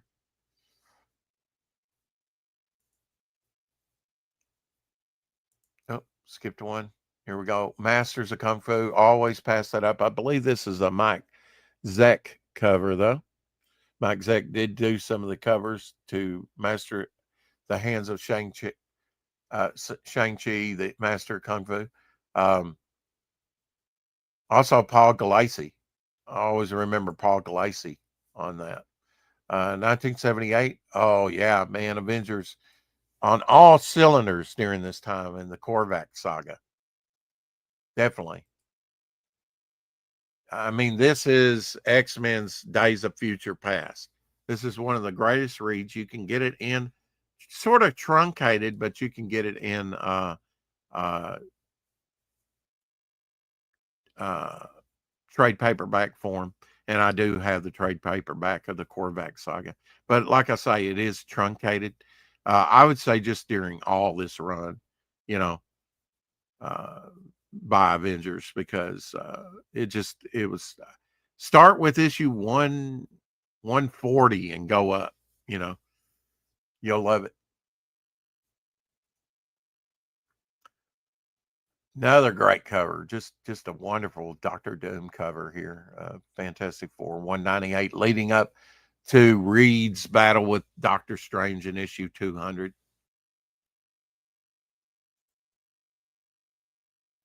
I did buy this Invincible's Iron Man anytime I saw Avengers crossover, because Avengers was my team. This might be the first appearance of Arsenal. Arsenal later would do an event, featured in one of those early 70s mid 70s, later 70s Avengers annual, where he would go up against the Avengers again. Of course, Iron Man being an Avenger. But I always like these crossovers with Godzilla and Iron Man with the Avengers. Usually pick those up. Captain Marvel, one of his later issues, number 58 here. Going up against the Destroyer, who's, he's now a Guardian of the Galaxy, of course, Guardian. 1984, my graduation year. There we go. Secret Wars were going on during my graduation year. I thought this was a money grab. I bought all these, but I thought it was a money grab, big yearly event. Of course, Contest of Champions 3-issue series started off sort of the big event. It kind of started off the big events for every year for Marvel. Now they're doing a big event every 6 months, which is just too much. Alpha Flight here, team up, great, appearance of Alpha Flight early. I think that's Collector there. Of course, Spidey in the black suit. Highly recommend you pick this annual up just for collecting purposes. Maybe a John Byrne cover. It's probably a John Byrne doing the pencils. I don't know about the inks. The Thing versus the Things. Yeah. Of course, these thing-like, rocky things from Saturn. I don't know if that tied in with the first appearance of Thor. He went up against these creatures and Journey into Mystery number 83 back in the Silver Age.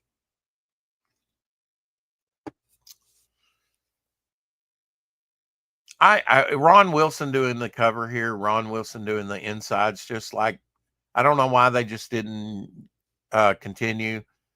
Basically, this series was just a continuation of Marvel 2-in-1. Same artist, Ron Wilson, that drew a bunch of them. The majority of them would do that series. West Coast Avengers first started out, I believe, here in the limited series. And would later be put into their own book, which I did buy. Tried to keep up with all the Avengers books, but it was just too much. 84 here, Daredevil. Very stylized painted Bill Sienkiewicz cover of Dazzler. I was not buying everything Dazzler at this time, but Dazzler being number one, Dazzler was the first direct book that Marvel came out with. Number two would be, and 3 and 4 and on were on the newsstand, but number one never was. You could only buy it at a comic shop, the very first. Machine Man, this really made me a Barry Windsor Smith fan. Started out with a very Kirby-esque,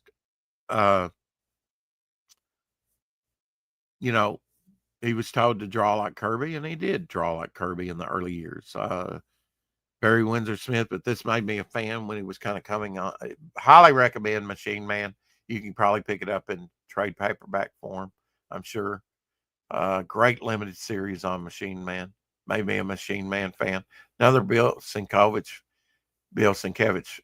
cover here. Very weird, always doing weird stuff. Not just the painterly artistic, but that face, just, New Mutants took New Mutants to a wild new ride. Yeah.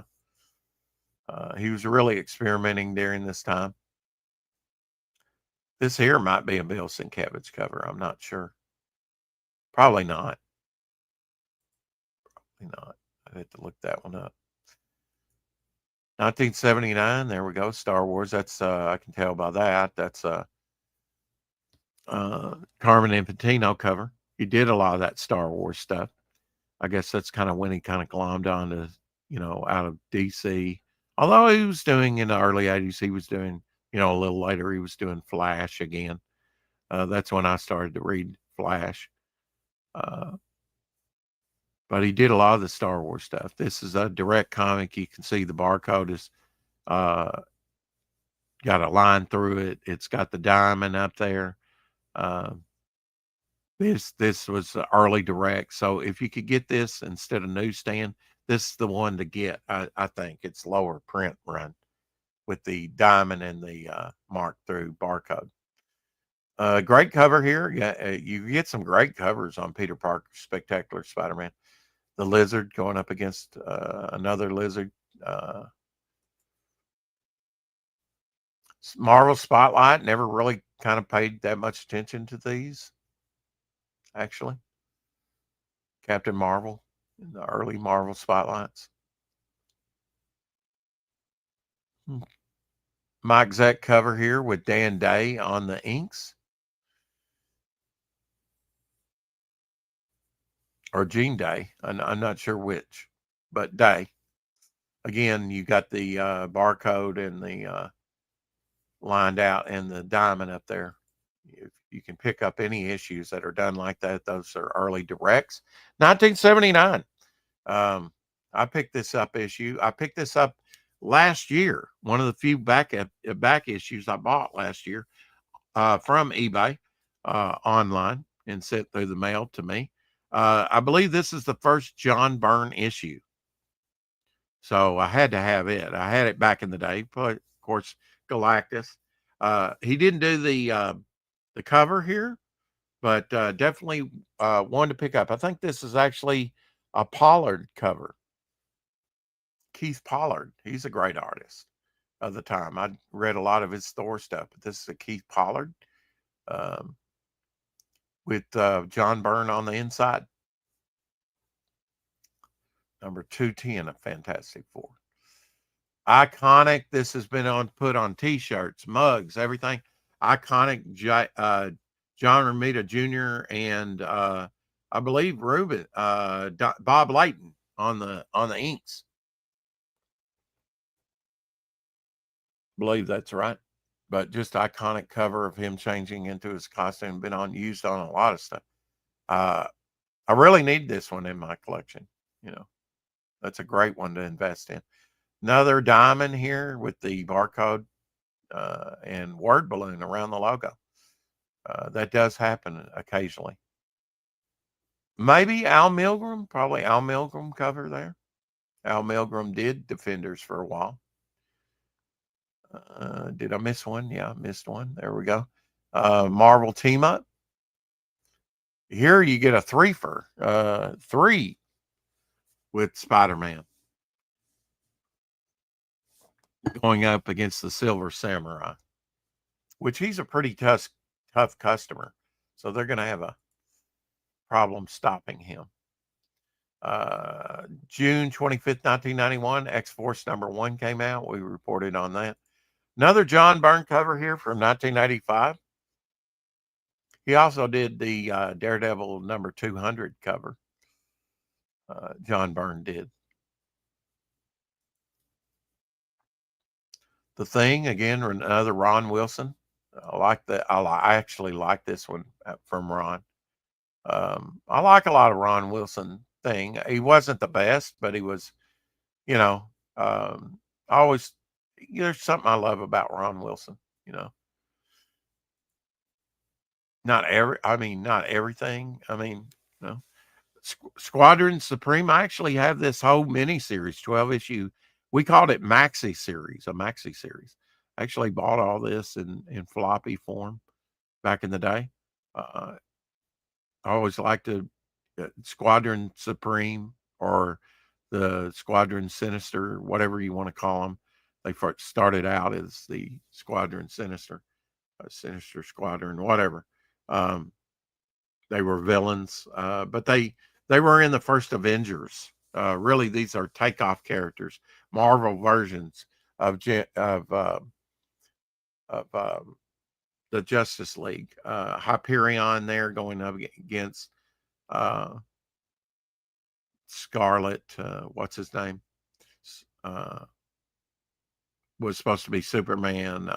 You got Whizzer, I think that was his name. He was supposed to be the Flash, the Golden Archer. He's supposed to be like Green Lantern. Tom Thumb, he's supposed to be like the Atom, although he's a little midget or dwarf.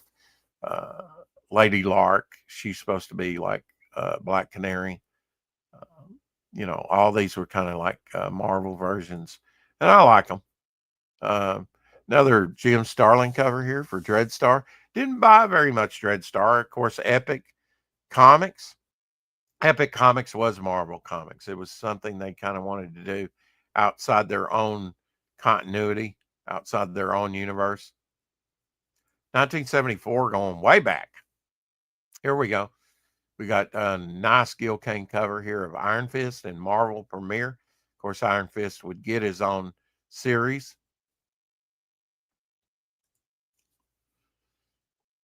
Giant Size Master of Kung Fu.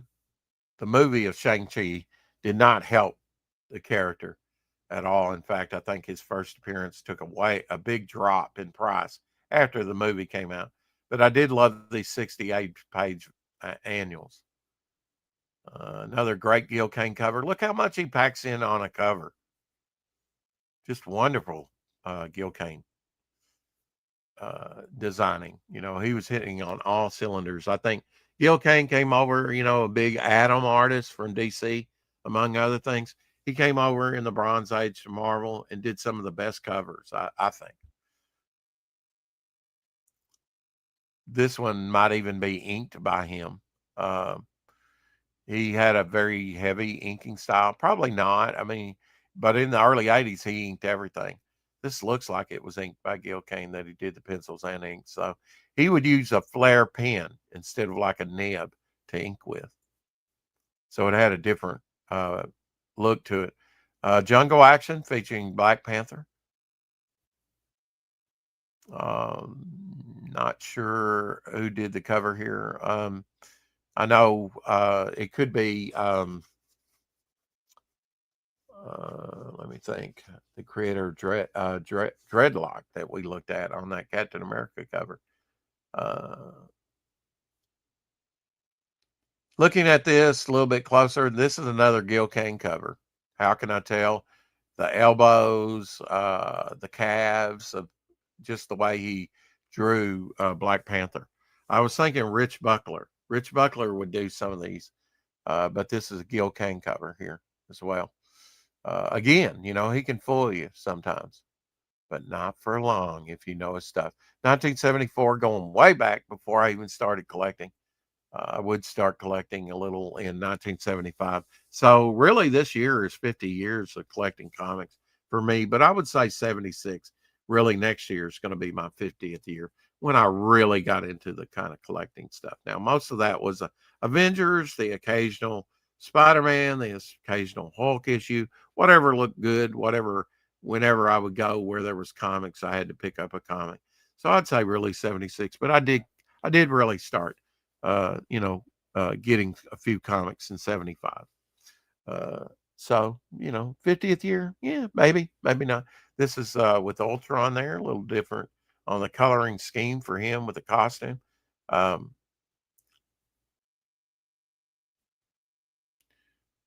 Another Gil Kane cover.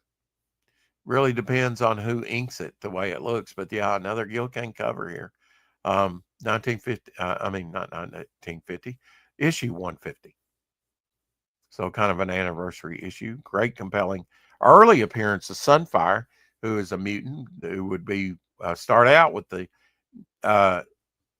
new X-Men, but wouldn't last very long. Early mutant, introduced into the Marvel Universe. Definitely worth picking up with early Sunfire appearance.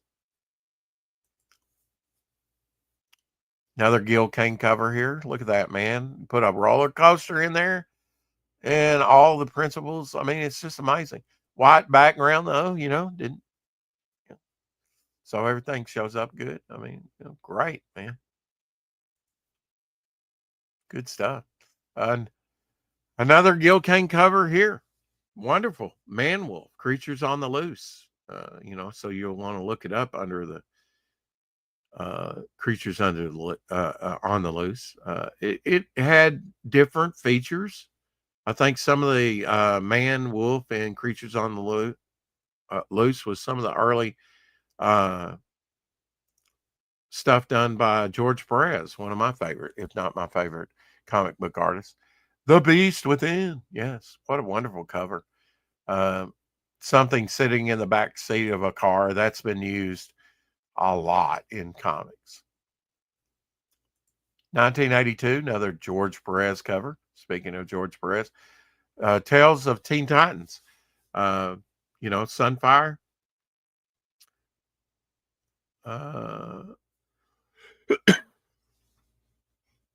Would focus on some of the newer characters that were you can get enough new Teen Titans, so they came out with a limited series featuring Changeling, aka Beast Boy, that made his first appearance in Doom Patrol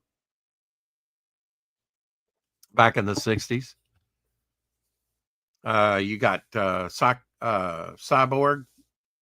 and Sunfire and Raven and Beast Boy or Changeling in this limited series. Picked all those up. George Perez artwork. Why wouldn't you? Another Gil Kane cover here with the Omega Men. Very first appearance of Omega Men when they got their own series. Omega Men was first introduced in Action Comics and like books like this. Although this isn't. I take that back. They were first introduced in Green Lantern. And George Perez did some work in Green Lantern during that time. So got me early on liking the Omega Men. They made some of their early appearances here in Action Comics. I picked those up as well. And they would get their own series in the early 80s, in 82, 83, the Omega Men. And Omega Men number 3 being the first appearance of Lobo. All-Star Squadron, love All-Star Squadron. This is Joe Kubert cover. Really told me a lot. This is a partial photo cover. If you look at the background, you've got Winston Churchill, you've got D-Day explosions and aircraft carriers and planes back there. So partial, Joe Kubert just needed to draw the characters running, toward you, flying toward you. And, they added the photographs, collage in the back. Very, very cool. Always loved the All-Star Squadron written by Roy Thomas.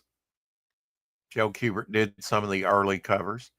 The very first cover, though, was done by Rich Buckler. Well, another great character, another great artist. Great Deadshot cover here, who would later go on to be in the Suicide Squad Detective Comics. This is a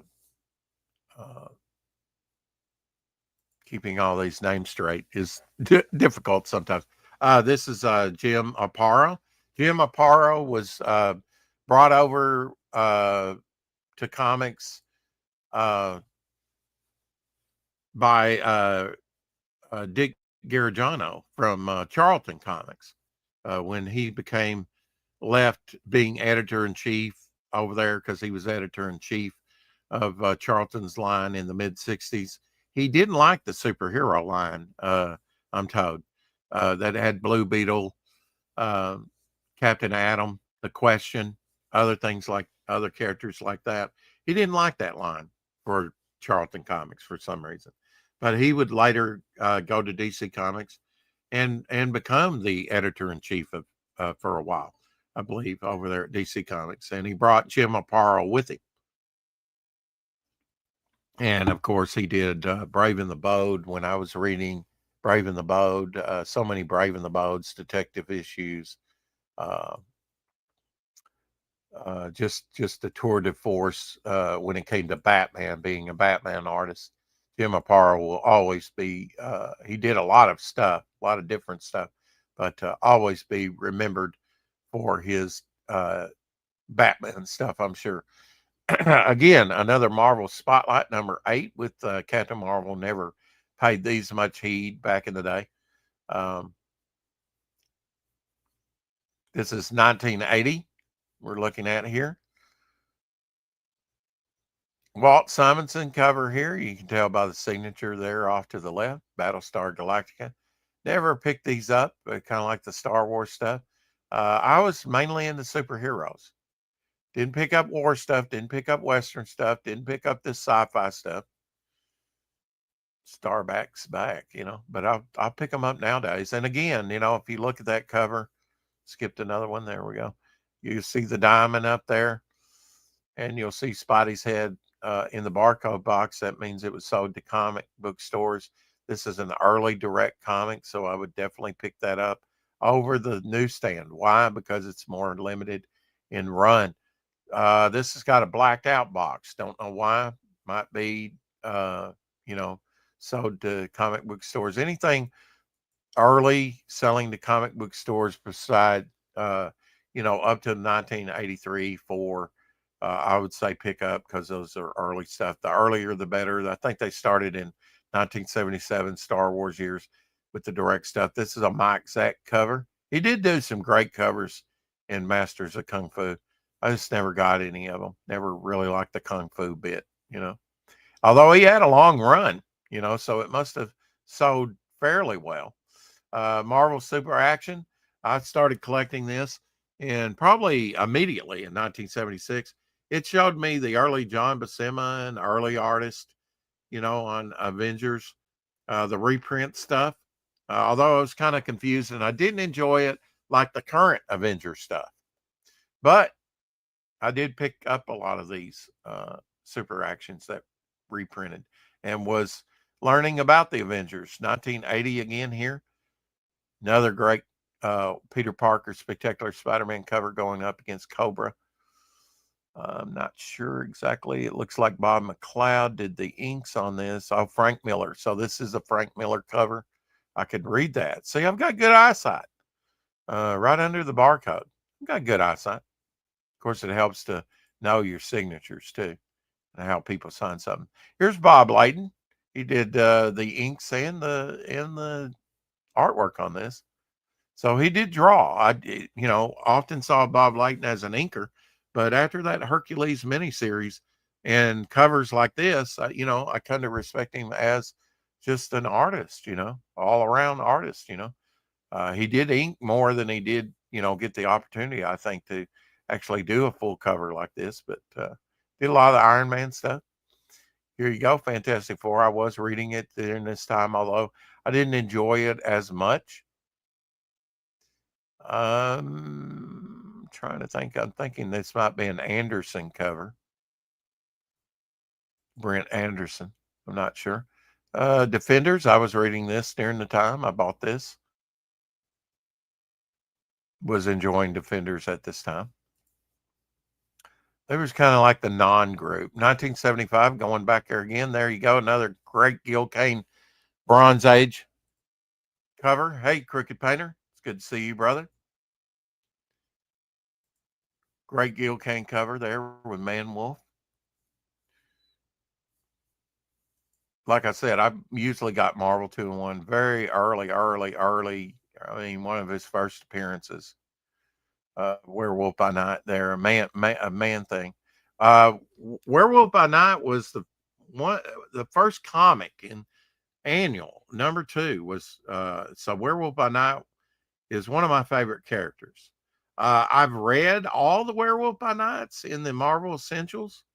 There were 43 issues come out, I think. So this is about 10 issue from being done here, number 33, but early appearance of Moon Knight. He made his first couple appearances in Moon Knight.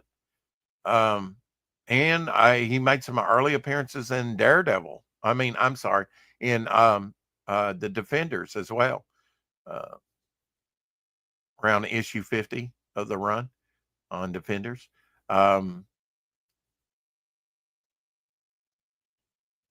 Great Gil Kane cover here.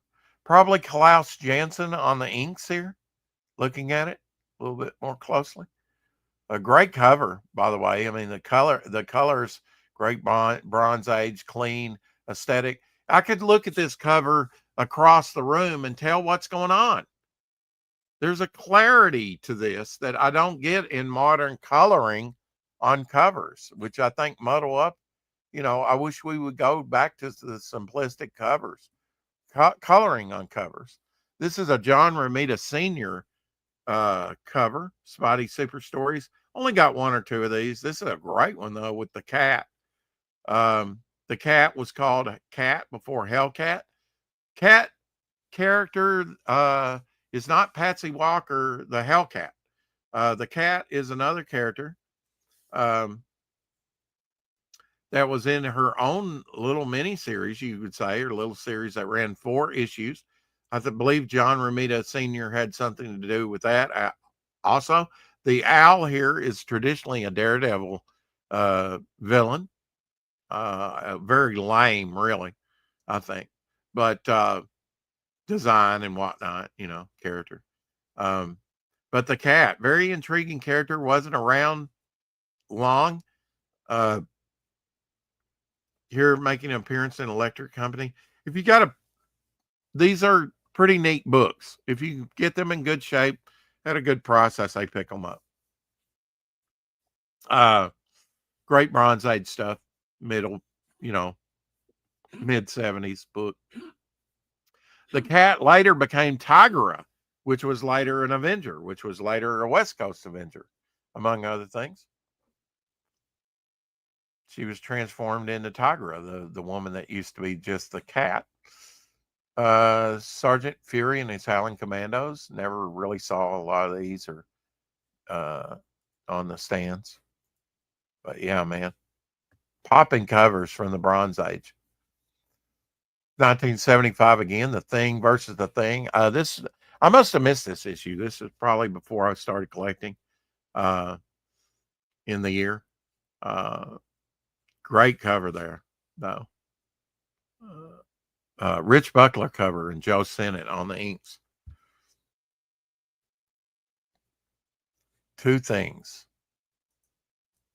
Who could resist that? Another Gil Kane cover. Look at that. In Vietnam. So commenting in the mid-70s on Vietnam. Of course, Iron Man always linked to Vietnam. P. Craig Russell cover here.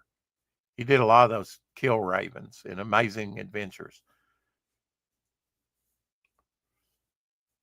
Marvel premiere with Iron Fist. Another Gil Kane cover. Monstroid. Come on, man. Oh yeah, that's killer. You can pick those early.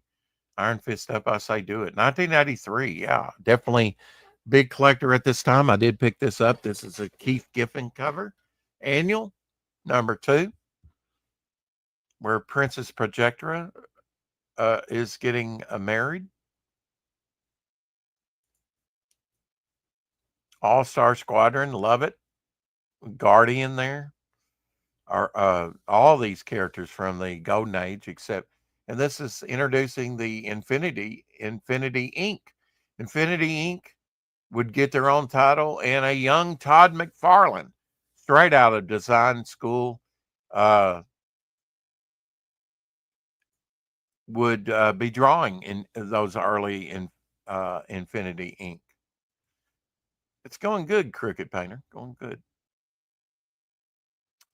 Gil Kane cover here. He did all this miniseries 1 through 4, Sword of the Atom, taking his old Atom character that he did 20 years prior in the 60s and kind of revamping it and giving you a little sword. And I don't know if there was any sorcery, but I actually bought this when it came out. That's Tarantula down there below in the brown. Steel there. He was kind of created in the early 70s. He was created by Don Heck, did a series. Amazing Man there in the green, one of the early black characters that they from the Golden Age that they brought into the All-Star Squadron. I don't know that the original Amazing Man was black. I think that was a character that they kind of created during the All-Star Squadron series. Showing you a lot of Earth 2 characters, though. I like that. I just wanted to say a little bit more. I was buying World's Finest at this time. Believe this is Klaus Janson and Ed Hannigan, I think. Or is it Van Eden? Could be Trevor Von Eden. But definitely Klaus Janson on the ink. I think it's probably Ed Hannigan did. Ed Hannigan, I came to know through these World's Finest covers. I was reading it during the time. Actually, pretty good read during that time, I thought, in the early 80s, 83. Here's 81 going back a couple years. Marvel 2-in-1 with Ghost Rider. I mean, look, you could look at this on the spinner rack from 20 feet away and know what's going on. I think if you take a modern cover, you don't know what's going on. So Devil Flyer #1 or the prequel, let's say, you can read that cover. You know, it's a pinup cover, but I mean, it's got something to do. It's got featured characters, on it that's in the book. So it's got something to do. It's more of a pinup cover, but you could take Devil Flyer and put it 20 feet, 50 feet away and know what's going on on John Dillard's cover. This one's a little bit more convoluted. Leonardi did a lot of these Spider-Woman. Would later do Spider-Man 2099, a big run on that. But he did a lot of these Spider-Women. And Carmen Infantino worked on a lot of these early Spider-Women. This is a later issue. Again, direct. How do you know it was sold in a comic book shop? Well, it's got the Spider-Man head there in the barcode, no barcode, and it's got the diamond up there. So definitely one you want to pick up. Diamond again here, Kaiser. Brent Anderson did a lot on this run. He was the principal artist. This is probably Brent Anderson cover. I was selling those in my comic book shop to a few people. Star Trek. This is probably a Dave Cockrum cover, if I had to guess. Very effective use of color here. If you look at the background, there is no background drawn in for Dave Cockrum. So the colorist just come in and put some trees in there on a different layer. Never bought any of the Star Trek books, although I probably looked at them. 1981 here, Frank Miller and Klaus Janson doing their Mojo in Daredevil. Wish I could get within 50 feet of my copy of Daredevil. Well, we're shooting for fulfillment here. Hopefully by the end of the month we'll start getting everything together to start, get you your copy. Crooked Painter being on the drawn in tier. You can get drawn in as well. We have the drawn in tier still up for the book. This is a Frank Miller cover here. Definitely early appearance of Moon Knight, although not that early, but still a Moon Knight appearance. Great Miller cover there with the Purple Man being the principal villain. Bill Sienkiewicz there, Dazzler, but thank you for the poke anyway. This being UK version, 20p up there, if you look at that. 20 pence back in the day. Direct issue. Just going back and looking at the Diamond there. This would have been a direct one. Sold to the comic shops. Although around this time, more was being sold to the comic shops. They're not, as rare. Ditko. I probably bought this because it was a Fantastic Four annual. Ditko cover. Probably Ditko insides. Ditko did come back to Marvel in the early 80s and do some work like this. Kind of surprising since they kind of, had an outing when he left Marvel over differences about Spider-Man, how to write Spider-Man with Stan Lee. Here you go. Nice Jack Kirby cover from 1976. He did a lot of covers. He did a lot of those Avengers covers when George Perez or another artist wouldn't do them. Captain Marvel, late in his run. As I say, I think a lot of the interior work on some of the later Captain Marvels was Pat Broderick. I think he had a good run on that. Conan the Barbarian, number 2. King size annual. I always love these king size annuals. John Buscema doing a lot of work. Ernie Chan doing a lot of work in Conan.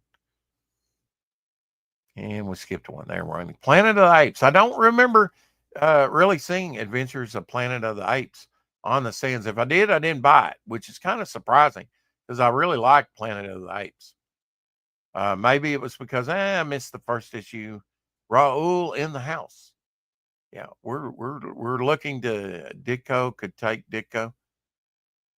The Bears, yeah. Yeah, I've learned to appreciate Ditko's work. Holly, lots of issues. Maybe Rudy Nebreeze here. Looks like his inking anyway. Don't know why. And I haven't went back and collected. Now this one I see a bunch that I actually bought. 1977 Star Wars years. Let me see. 76. Yeah, 76. Yeah. I bought this. I don't know if I bought this or not. I did buy Marvel 2-in-1 with the Liberty Legion. And I think that story was continued in this, or this annual was continued in that issue. But Jack Kirby on the cover there, probably with Joe Sennett inks. Marvel 2-in-1's number 1. I can't remember if I actually bought this or not. I don't think I did. I think I actually missed this one. Maybe my stand didn't have it. But very cool. I did buy this one. This introduced me to the Human Fly. Very cool. Very cool cover. I mean, just iconic cover.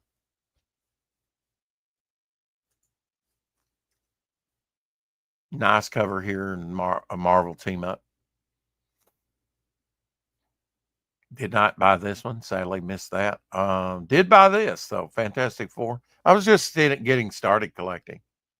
A lot going on in that cover there.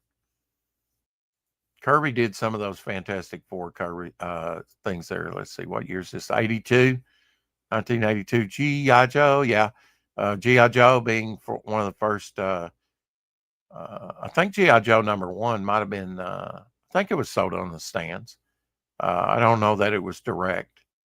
This one here, you can tell they did away with the little diamond box and put an M for Marvel up there. Got Spidey's head in the box.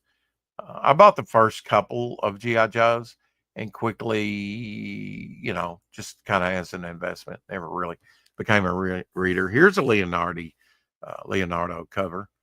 Leonardi, I guess he's called. 40. When will I ever get that straight? One of the latter issues, number 46 of Spider-Woman. Dazzler, number 20. I did buy and read Dazzler for a while. Because she was first introduced in X-Men, and I just kept with it. I thought she was a neat character. I'd say this is probably Brent Anderson, on this, one of the later issues of Kazar, the Savage. maybe with Bill Sienkiewicz. 1982. This is iconic. This is actually a Ron Wilson cover. Great story. They have a boxing match with all these characters going up against the champion. This is the champion, and he's an elder of the Marvel Universe. Um, hasn't been seen much, but he makes his first appearance in this annual. I did pick this up, enjoyed it. It's actually been made on Cartoon Network. I've said this before. It's been made into a cartoon, Dial M for Monkey cartoon. You might be able to find that somewhere and watch it. It's worth a watch. Although they kind of riff on the Marvel characters in that cartoon. They can't use the Marvel characters. But it's basically they took the story. I thought this was one reason I didn't like Frank Miller. I'd see him do a cover like this and go, really? Really? Okay. I mean, yes, it does have impact. You know, I do appreciate his stuff more today that he did back in the Copper Age in the early 80s, but not much going on in this cover. But I mean, there really doesn't need to be. It's dramatic effect, right? White cover, very hard to keep clean, I'm sure, in near mint condition. But yeah, I just never bought. I've rarely bought Daredevil during the Frank Miller. Everybody was like, "Ooh, Frank Miller Daredevil! Oh, it's the buzz," and I was like, "Yeah, I'll put my money towards the other comics like this." The Incredible Hulk annual. This was a good read, and of course, it's got the Avengers and the Beast. Of course, I'm going to buy it with the Avengers and books like this, The Thing and the Bride of Ultron. Great read with Machine Man, one of my favorite characters. 1977 Star Wars years, The Amazing Spider-Man, another annual. Annuals coming out every year, not annuals like the UK have. Ditko could take Ditko. Okay. Ditko, I am born on Steve Ditko's birthday. Steve Ditko's birthday is November 2nd, and it's my birthday, Abby's birthday. Great Gil Kane cover here. I don't know that I ever saw this one, though. If I did, I passed it up. But yeah, the annuals. Even if you don't collect the series, you might collect the king size annuals or treasure editions, things like that, and get a smattering of what's going on. And something like that definitely become collectible. Captain Marvel here, one of his later issues. John Carter of Mars, Warlord of Mars. Never picked up any of these. Great Gil Kane cover here, though. See how many Gil Kane covers we can. Jack Kirby cover here. 2001, A Space Odyssey. Machine Man, or X-51, as he's first called, came out of this series. 2001, A Space Odyssey, which was based on the Stanley Kubrick movie, 2001. 1977, yeah, I was on all bangers with that. I bought this, one of my favorite issues here. Early George Perez artwork going up against the Salem 7. Love this group. Wonderful group. Wonderful story. Wonderful art. Anything George Perez, just, man, at that time, that early Perez stuff. Team up here with probably didn't pay much attention to at the time. Iron Man 102. Good solid run there in this time with John Romita Jr. First getting into comics and doing artwork. Great cover here. Early appearance of White Tiger. An early White Tiger, some of the earliest White Tiger stuff was drawn by George Perez. This I don't think was. But it could be a George Perez cover. It does look similar. This stuff early, like I say, Peter Parker's Spectacular Spider-Man. As a run, as a whole, I don't think you could go wrong. 1978 here. I did pick this up. Love this Legion of Substitute Heroes. I got on a Mike Grell cover with Joe Rubenstein on the inks on this cover. Well, I say I picked this one up. I'm not sure if I did or not. I think I have it in my collection now, but anything with the substitute heroes, I always love those early stories. A lot of that I found them in like the digest that were coming out in the early 80s, the reprint digest. They were reprinting all those great Jim Shooter stories that he was writing when he was like 13, 14 years old, and had like Kurt Swan doing the artwork. Superman Family dollar issues. I looked at most of these dollar issues and said, yeah, I could get a lot more for $1, and I usually did and passed them up. Although there was some good stuff. House of Mystery long running, one of the later issues here. I think Elsie had this one. Very good, compelling cover here. Nearing the close, really, of its run. 44 pages in the books at this time. They were saying that. Weird Western Tales with Scalp Hunter. Scalp Hunter did, I believe this is a Ross Andrew cover. He did a lot of, Scalp Hunter had a good run in Weird Western Tales. Of course, Weird Western Tales early on. Number one, I've got the Adler production work to that. The approval cover out of the Adler collection, and it's by very early Barry Windsor Smith. That had trying to think of the character that he drew, 50s 60s character in westerns. I can't remember the character's name, but Barry Windsor Smith did the very first cover on Weird Western Tales. Jonah Hex was early in Weird Western Tales, making his first appearance. Here we got Cinnamon introducing, beginning in this issue, Cinnamon. This might be her first appearance issue. I don't know. So that could be kind of like an overlooked issue if Cinnamon ever became hot. Don't know if she ever will. 1978, some of my early collecting years. Yeah, here we go. I'm thinking John Buscema probably on the cover here. Although Keith Pollard mimics a lot. I can tell that with Keith Pollard artwork, he's really learned a lot from John Buscema in his style. I think I had this cover as a production plate at one time and sold it. Thor and King Size Annual number 7 with the Eternals kind of lore in there. Great Adolf Hitler cover here by Jack Kirby. The Invaders. I picked up the occasional Invaders, but not everything.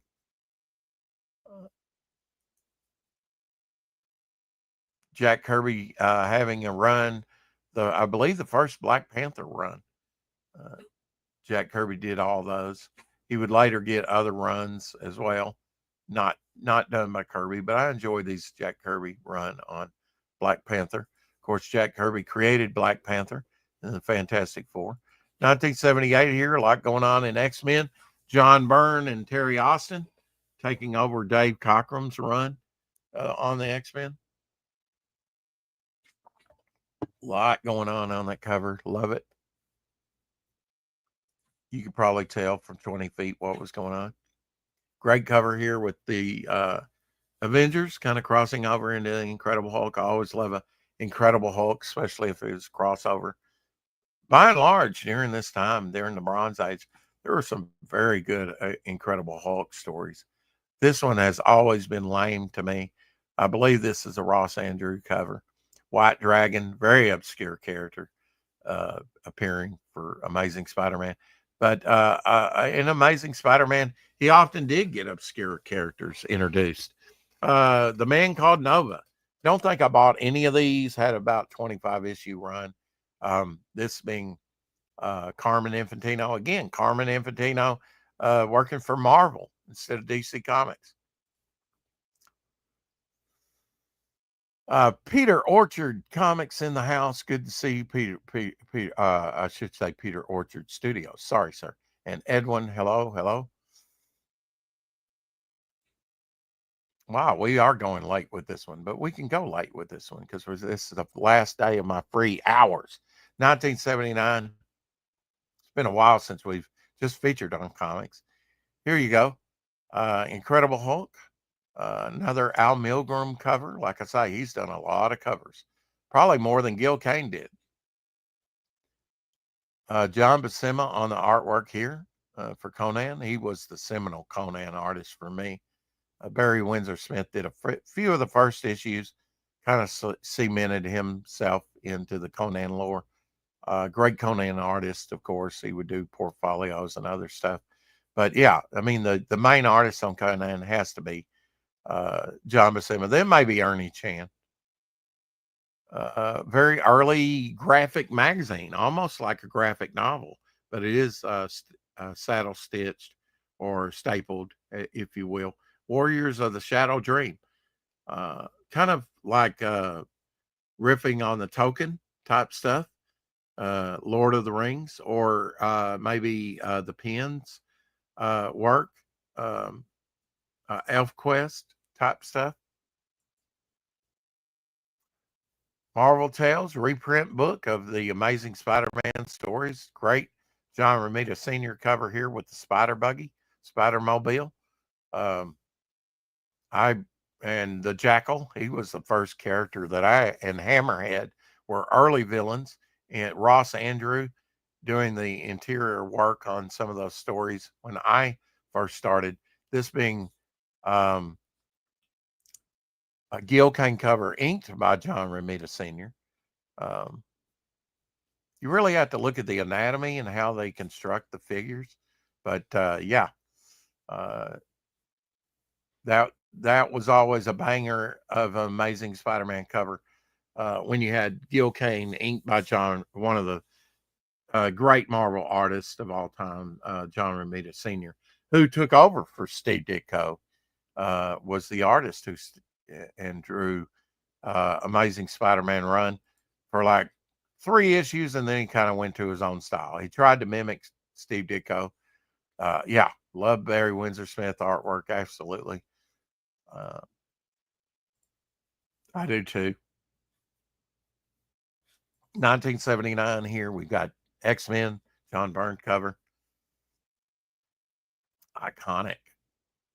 I would not start X-Men till like issue 127, a couple issues after this, I think.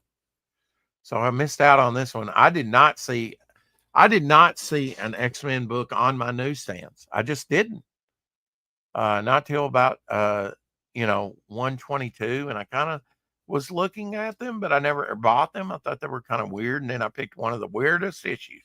I said, I can't ignore this book anymore. Read it, loved it. Love the John Byrne artwork. Here's another John Byrne classic. He would come and do some of the Avenger covers at the time. Just made the Avengers experience of this time even more enjoyable. He did some great interiors also. This is a Keith Pollard cover. Was reading some Thors at this time. I like this character. It's kind of the Eternals there. You know, the Eternals lore that Jack Kirby kind of wrote in the Invaders. Always kind of confusing for me because Captain America was here and he was in Avengers. So, but I knew that this was telling World War II stories with Nazis and stuff. Bought a few Avengers, not very many. That was a double-size issue. 1995, we'll go with this. Fantastic Four Infinity cover in a way. It's an Infinity cover, right? John Byrne, very clever Infinity cover. Of course, Walt Simonson cover here on his great run on Thor. I never can think of this artist's name, but he did Alien Legion, the early issues of Alien Legion. Here's one of his great Defenders covers. He did a few Defenders covers, and they're always nice, and I like the painterly coloring job that they did on these. That with Sergeant Fury and the Howling Defenders. Probably the first appearance, the only appearance of the Howling Defenders, right? Great cover here. I think this is another Pollard cover, actually. Very cool. Holding the Wasp there. Love it. That's a great cover. Again, Peter Parker, Spectacular Spider-Man. All right, 1981. Yeah, we get to see the Rich Buckler cover I was talking about. Love this cover. Love this series. It told me a lot about the Golden Age heroes of World War II. Played Plastic Man, who's featured here on a photo on the table as a serious character. I love that. Probably one of the few times he was, depicted as serious, a serious superhero. Love this run. Uh, Loved when this came out. This told me more about DC here history than just about anything. About the digest did too. Claw the Unconquerable being I think this was right before. I think with issue 50, I started reading the Warlord with Mike Grail. Maybe occasionally Superman 2 movie featured here. You could be in Superman or see Superman 2 there. This is issue 49 of Warlord. I think this was right prior to me starting to read it. Read number 50, liked it, and read it from there then on, I think. The Creeper making one of his few appearances in comics in DC in Brave and the Bold. Number 178. Like I say, it would end a few years later with issue 200, sadly. Jim Aparo doing a lot of the Brave and the Bolds, at least when I was reading comics. He did a lot of those. The Mannequin, yeah, an obscure character there. Early appearance, a Buckler cover here, and inked by Dick Garagano. Rich Buckler. Love Rich Buckler stuff. Another George Perez from 1981. I was reading it during this time. Love that. Often it would have George Perez cover and Steve Ditko doing the artwork inside of these issues, which was kind of weird, but I'd buy it for the cover with George Perez, and then I'd read them and I would enjoy them, even though it was Steve Ditko artwork. Like I said, I didn't really appreciate Steve Ditko at the time. Another great George Perez cover. It was issues like this that got me reading Green Lantern because George Perez was doing the artwork,